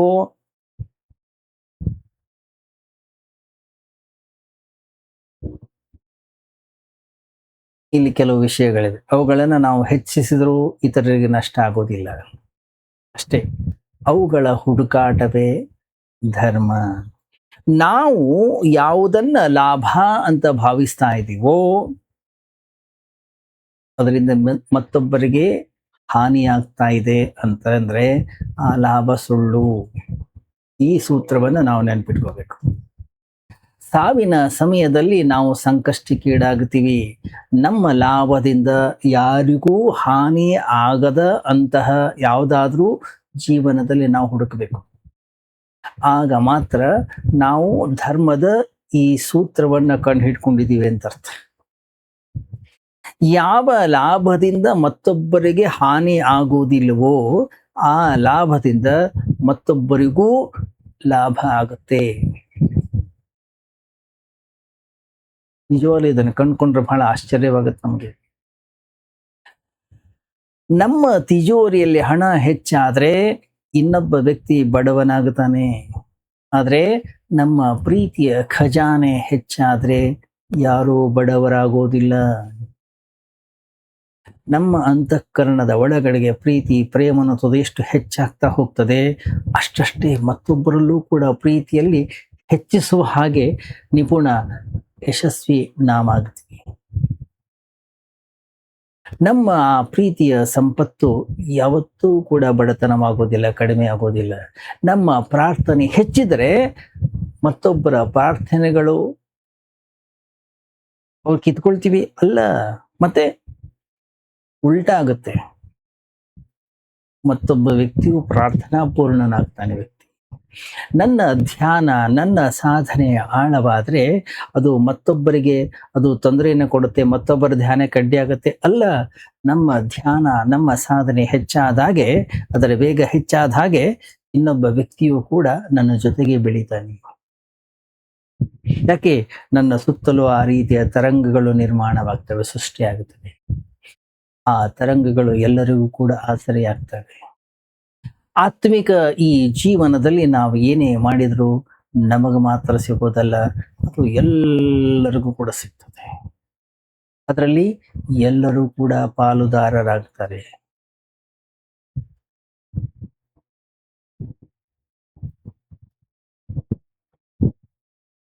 ಎಂತೆಂಥ ದೊಡ್ಡ ಸಂತ ಮಹಾಂತರಾಗಿ ಹೋದ್ರೆ ಹೇಳಿ, ಅವ್ರು ಏನು ಗಳಿಸಿದ್ರು ಎಲ್ಲರಿಗೂ ಕೂಡ ಹಂಚಿದ್ರು.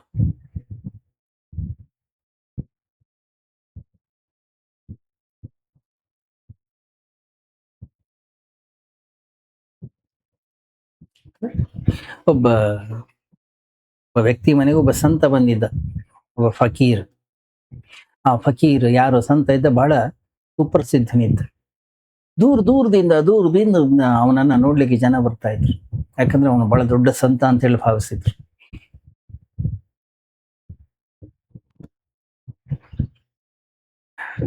ಯಾವಾಗ ಆ ವ್ಯಕ್ತಿ ಯಾರ ಮನೆಗೆ ಬಂದಿದ್ದ, ಆ ವ್ಯಕ್ತಿ ತನ್ನ ಹೆಂಡತಿಗೆ ಹೇಳ್ದ, ಇವನೊಬ್ಬ ದೊಡ್ಡ ಕಳ್ಳ. ಹೆಂಡತಿ ಅಂದ್ರೆ, ಏನ್ ಮಾತಾಡ್ತಾ ಇದೀಯ, ಇವನೊಬ್ಬ ದೊಡ್ಡ ಸಂತ, ಇವನ್ ಕಳ್ಳ ಅಲ್ಲ. ಅವಂದ, I tell you he is a thief. ಇವನೊಬ್ಬ ದೊಡ್ಡ ಕಳ್ಳ.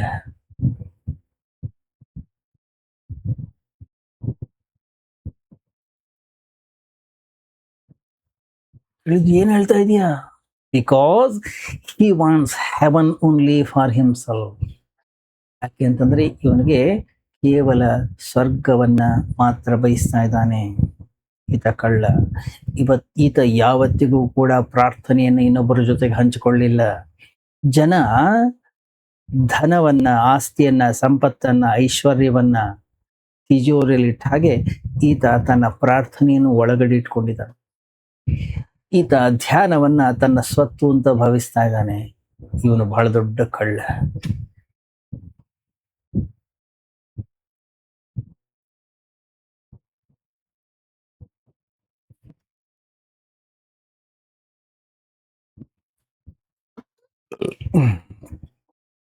ಅದಕ್ಕೆ ಅನೇಕ ಸಂತರು ಅವರು ಪ್ರಾರ್ಥನೆಯನ್ನು ಮಾಡೋರು, ಶಿಷ್ಯಂದ್ರಿಗೂ ಹೇಳ್ಕೊಡ್ತಿದ್ರು. ಅವ್ರು ಹೇಳೋರು, ನೀವು ಮಾಡಿ ಆದ್ಮೇಲೆ ಇನ್ನೊಬ್ಬರಿಗೂ ಇದನ್ನ ಹಂಚಿ, ಇದರ ಲಾಭವನ್ನ ಮತ್ತೊಬ್ಬರಿಗೂ ಕೂಡ ಹೇಳಿ.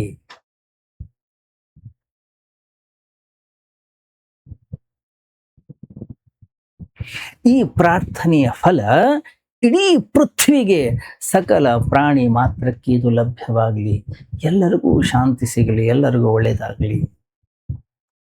ಕೇವಲ ಇದು ನಿಮಗೋಸ್ಕರ ಉಳಿಸ್ಕೊಳ್ಳುವ ವ್ಯವಸ್ಥೆನ ನೀವು ಮಾಡ್ಲಿಕ್ಕೆ ಹೋಗ್ಬೇಡಿ. ನಿಮ್ಮ ಈ ತರದ ವಾಚನೆ ಸುಪ್ತ ಮನಸ್ಸಿನಲ್ಲಿ ಇದ್ರೂ ಕೂಡ ಆ ಪ್ರಾರ್ಥನೆ ನಷ್ಟವಾಗ್ತದೆ. ಯಾಕೆ? ಪ್ರಾರ್ಥನೆ ನಮಗಾಗಿ ಮಾಡ್ಕೊಳ್ತಕ್ಕಂಥ ಸಂಪತ್ತಲ್ಲ, ಅದೊಂದು ತಿಜೋರಿ ಅಲ್ಲ, ಇದೊಂದು ತೆರೆದ ಆಕಾಶ. ಪ್ರಾರ್ಥನೆಯನ್ನ ಮಾಡದೇ ಇದ್ರೂ ಕೂಡ ನಡೀತದೆ, ಆದರೆ ಪ್ರಾರ್ಥನೆಯನ್ನು ಹಂಚೋದನ್ನು ಮಾತ್ರ ಯಾವತ್ತೂ ಮರಿಬೇಡಿ. ಯಾಕಂದ್ರೆ ಹಂಚೋದ್ರಿಂದಲೇ ಪ್ರಾರ್ಥನೆ ಅನ್ನೋದು ಬೆಳೀತದೆ. ಈ ಲಾಭ ಇದು ಸಂಸಾರದಿಂದ ಬಂದಿರತಕ್ಕಂಥದ್ದಲ್ಲ. ಇದರಿಂದ ಮತ್ತೊಬ್ಬರಿಗೆ ಹಾನಿ ಆಗೋದಿಲ್ಲ, ಆದರೆ ಇದರಿಂದ ಮತ್ತೊಬ್ಬರಿಗೆ ಲಾಭ ಸಿಗುತ್ತೆ.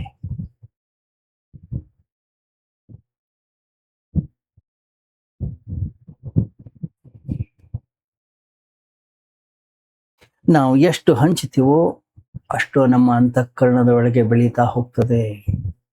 ಅಧ್ಯಾತ್ಮ ಹಂಚೋದ್ರಿಂದ ಬೆಳೀತದೆ, ಸಂಸಾರ ಹಂಚೋದ್ರಿಂದ ಕಡಿಮೆ ಆಗುತ್ತೆ. ಒಬ್ಬ ಭಿಕ್ಷುಕ ಬಾಗಿಲಲ್ಲಿ ನಿಂತ್ಕೊಂಡಿದ್ದ. ಅವನನ್ನ ಮುಖ ನೋಡಿದ್ರೆ ಬಹಳ ಶ್ರೀಮಂತನಾಗೆ ಕಾಣಿಸ್ತಾ ಇತ್ತು. ಬಟ್ಟೆ ಹರಿದೋಗಿತ್ತು, ಆದ್ರೆ ಬೆಲೆ ಬಾಳ್ತಕ್ಕಂಥ ಬಟ್ಟೆ. ಹೇಗ್ ಬಂತು ನಿಮ್ಗೆ ಈ ಸ್ಥಿತಿ? ಭಿಕ್ಷೆ ಹಾಕ್ಲಿಕ್ಕೆ ಬಂದವಳು ಕೇಳಿದ್ಲು. ನಿಮ್ಮನ್ನ ನೋಡಿದ್ರೆ ಯಾಕೋ ಶ್ರೀಮಂತರಾಗಿದ್ದಾಗ ಕಾಣ್ತಿದ್ರಿ. ಊಟ ತಂದು ಕೊಟ್ಲು, ಬಟ್ಟೆನ ತಂದು ಕೊಟ್ಲು. ಅವನು ಸುಮ್ಮನಿದ್ದ, ಏನೋ ಮಾತಾಡ್ತಿದ್ದ. ಹೊರಡುವಾಗ ಹೇಳ್ದ, ನನಗೆ ಈ ಸ್ಥಿತಿ ಹೇಗೆ ಬಂತು ಅಂತ ಕೇಳ್ತಾ ಇದ್ದೀರಲ್ಲ, ನೀವು ಏನು ಮಾಡ್ತಾ ಇದ್ದೀರೋ ಇದನ್ನೇ ನಾನು ಮಾಡ್ತಾ ಇದ್ದೀನಿ. ನೀವು ಇದನ್ನೇ ಹಿಂಗೆ ಮಾಡ್ಕೊಂಡು ಹೋಗಿ ಇನ್ನೊಂದು ಸ್ವಲ್ಪ ದಿವಸಕ್ಕೆ ನನ್ನ ಸ್ಥಿತಿನೇ ನಿಮಗೂ ಬರುತ್ತೆ. ಯಾಕೆ? ನಾನು ಈ ಹಂಚ್ತಾ ಹೋಗ್ತಾ ಇದ್ದೀನಿ. ಏನು ಬಂತು ಅದನ್ನೆಲ್ಲವನ್ನೂ ಪಕ್ಕ ಹಂಚಿಕೊಂಡು ಹೋದೆ. ಉಟ್ಟು ಬಟ್ಟೆ ಕೊಟ್ಟೆ, ತಿಂಡಿ ಕೊಟ್ಟೆ, ಐಶ್ವರ್ಯ ಕೊಟ್ಟೆ.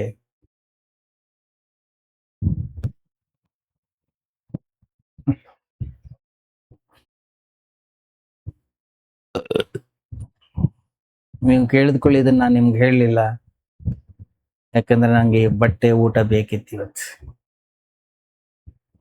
ಅದಕ್ಕೆ ಯಾರು ಏನೇ ಪ್ರಶ್ನೆಯನ್ನ ಮಾಡಿದ್ರು ಅವರಿಂದ ಪಡೆದಾದ್ಮೇಲೆ ನಾನು ಇದನ್ನ ಹೇಳ್ತೀನಿ ಅವ್ರಿಗೆ. ಗಮನಿಸಿ, ತಮಾಷೆಗೆ ಹೇಳಿರ್ತಕ್ಕಂಥದ್ದು, ಈ ಜಗತ್ನಲ್ಲಿ ನಾವು ಹಂಚಿದರೆ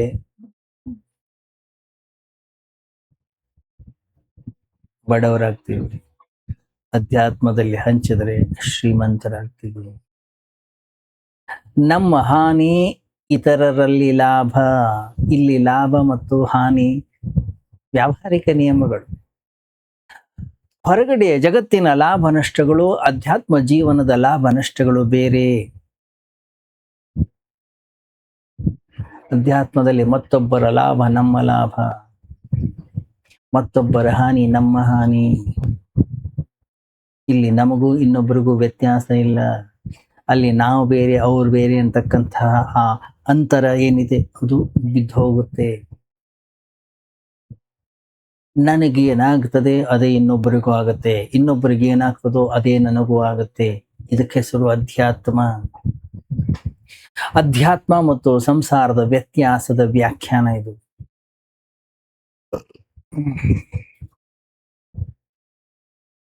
ಏನನ್ನ ಯಾವುದನ್ನ ಗಳಿಸೋದ್ರಿಂದ ಮತ್ತೊಬ್ಬರು ಕಳ್ಕೊಳ್ಬೇಕಾಗುತ್ತೋ ಅದನ್ನ ಸಂಸಾರ ಅಂತ ಕರಿತೀವಿ. ಅದರ ಕಡೆಗೆ ಹೆಚ್ಚಿನ ಗಮನವನ್ನು ಕೊಡೋ ಅವಶ್ಯಕತೆ ಇಲ್ಲ, ಅದಕ್ಕೆ ಹೆಚ್ಚಿನ ಮೌಲ್ಯವಿಲ್ಲ. ನಾನು ಗಳಿಸೋದ್ರಿಂದ ಮತ್ತೊಬ್ಬರಿಗೂ ಅದರಿಂದ ಲಾಭವಾಗುತ್ತದೋ ಅದನ್ನು ಹಂಚಿ. ಇದಕ್ಕೆ ಹೆಸರು ಅಧ್ಯಾತ್ಮ. ಯಾವಾಗಲೂ ಕೂಡ ಹಂಚಿ ಅದನ್ನ, ಯಾಕಂದ್ರೆ ಅದರಿಂದ ನಮಗೆ ನಷ್ಟವಾಗೋದಿಲ್ಲ.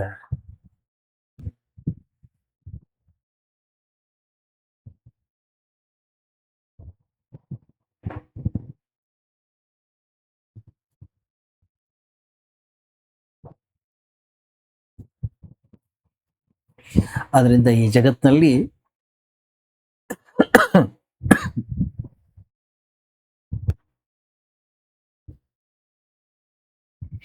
ನಾವು ಋಷಿಮುನಿಗಳನ್ನ ನೋಡ್ತೀವಿ. ಯಾರಿಗೋ ಭಗವದ್ಗೀತೆಯಿಂದ ಲಾಭ ಆಯಿತು, ಯಾರಿಗೋ ಅಧ್ಯಾತ್ಮದಿಂದ ಲಾಭ ಆಯಿತು, ಯಾರೋ ಉಪನಿಷತ್ತಿನಿಂದ ಲಾಭವಾಯಿತು. ಸುಮ್ಮನೆ ಕೂಡ್ಲಿಲ್ಲ, ಅವರು ಅದರ ಹಂಚ್ತಾ ಹೋದ್ರು. ಯಾಕೆ? ನನಗೆ ಆನಂದ ಸಿಕ್ಕಿದೆ, ಎಲ್ಲರಿಗೂ ಅದರ ಆನಂದ ಸಿಕ್ಕಲಿ, ಎಲ್ಲರಿಗೂ ಅದರ ಲಾಭವಾಗಲಿ. ಎಷ್ಟು ಹಂಚ್ತೀವೋ ಅಷ್ಟು ಆನಂದ ಅನ್ನೋಂಥದ್ದು ಹೆಚ್ಚಾಗ್ತಾ ಹೋಗ್ತದೆ. ಎಷ್ಟು ಕೊಡ್ತೀವೋ ಅಷ್ಟು ಲಾಭವಾಗ್ತದೆ, ಎಷ್ಟು ಕೊಡದೇ ಇರ್ತೀವೋ ಅಷ್ಟು ನಷ್ಟವಾಗ್ತದೆ.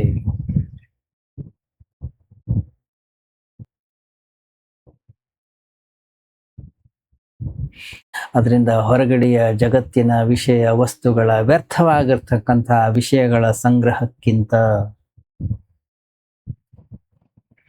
ನನ್ನನ್ನು ನಾನು ತಿಳ್ಕೊಂಡು, ನನ್ನ ಬಳಿಗೆ ಬರ್ತಕ್ಕಂತಹ ಸಾಧನೆಯನ್ನ ಅರಿತುಕೊಂಡು ಅದನ್ನ ಮಾಡ್ತಾ ಅದನ್ನ ಮತ್ತೊಬ್ಬರಿಗೆ ಹಂಚುವ ಕೆಲಸದಲ್ಲಿ ನನ್ನನ್ನು ನಾನು ತೊಡಗಿಸಿಕೊಳ್ಳಬೇಕು.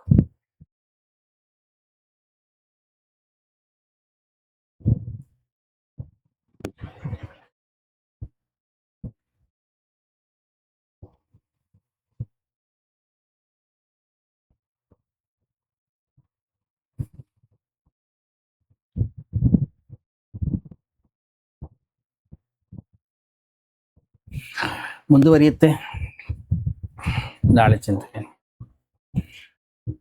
ಓಂ ಸರ್ವೇ ಭವಂತು ಸುಖಿನಃ, ಸರ್ವೇ ಸಂತು ನಿರಾಮಯಾಃ, ಸರ್ವೇ ಭದ್ರಾಣಿ ಪಶ್ಯಂತು, ಮಾ ಕಶ್ಚಿತ್ ದುಃಖಭಾಗ್ ಭವೇತ್. ಸತೋ ಮಾ ಸದ್ಗಮಯ, ತಮಸೋ ಮಾ ಜ್ಯೋತಿರ್ಗಮಯ, ಮೃತ್ಯೋರ್ಮಾ ಅಮೃತಂಗಮಯ. ಓಂ ಶಾಂತಿ ಶಾಂತಿ ಶಾಂತಿ. ಹರಿ ಓಂ. ಶ್ರೀ ಗುರುಭ್ಯೋ ನಮಃ. ಹರಿ ಓಂ.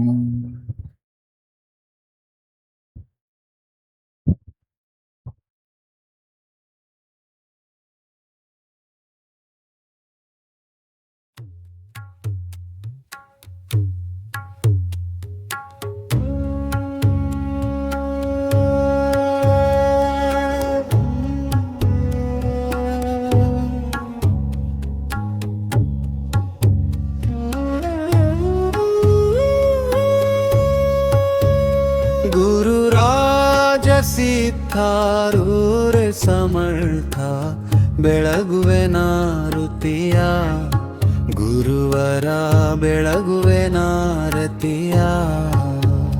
ಗುರುರಾಜ ಸಿದ್ಧಾರೂರ ಸಮರ್ಥ ಬೆಳಗುವೆ ನಾರುತಿಯ, ಗುರುವರ ಬೆಳಗುವೆ ನಾರತಿಯ. ಮೋಕ್ಷಾಪೇಕ್ಷೆಗೆ ತತ್ವಂ ಪದದಾರ್ಥವ ಬೋಧಿಸಿದಿ, ಗುರುವರಾರ್ಥವ ಬೋಧಿಸಿದಿ. ಮೋಕ್ಷಾವಾಹನ ಶಂಕರ ನಾಮೋ ಚಾರವ ಮಾಡಿಸಿದಿ, ಗುರುವರ ಉಚ್ಚಾರವ ಮಾಡಿಸಿದಿ.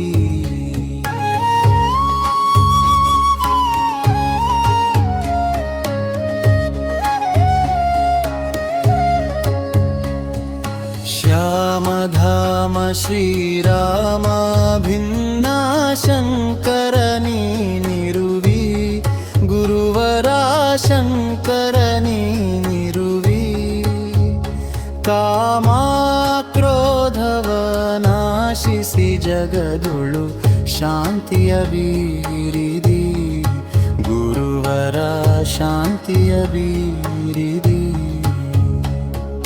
ಚರಣ ಭಜಕರ ದುರಿತದುಂದವ ತ್ವರಿತದಿ ನಾಶಿಸಿದಿ, ಗುರುವರ ತ್ವರಿತದಿ ನಾಶಿಸಿದಿ. ವರಭೃಲತಾಪುರ ದೈವದಿಂದಲೇ ನಿರುತದಿ ವಾಸಿಸಿದಿ, ಗುರುವರ ನಿರುತದಿ ವಾಸಿಸಿದಿ.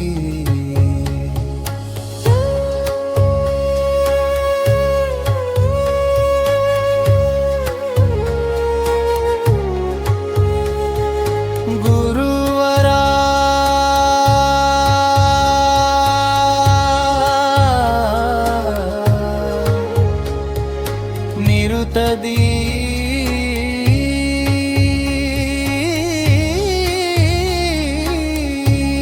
ವಾಸಿಸಿದಿ.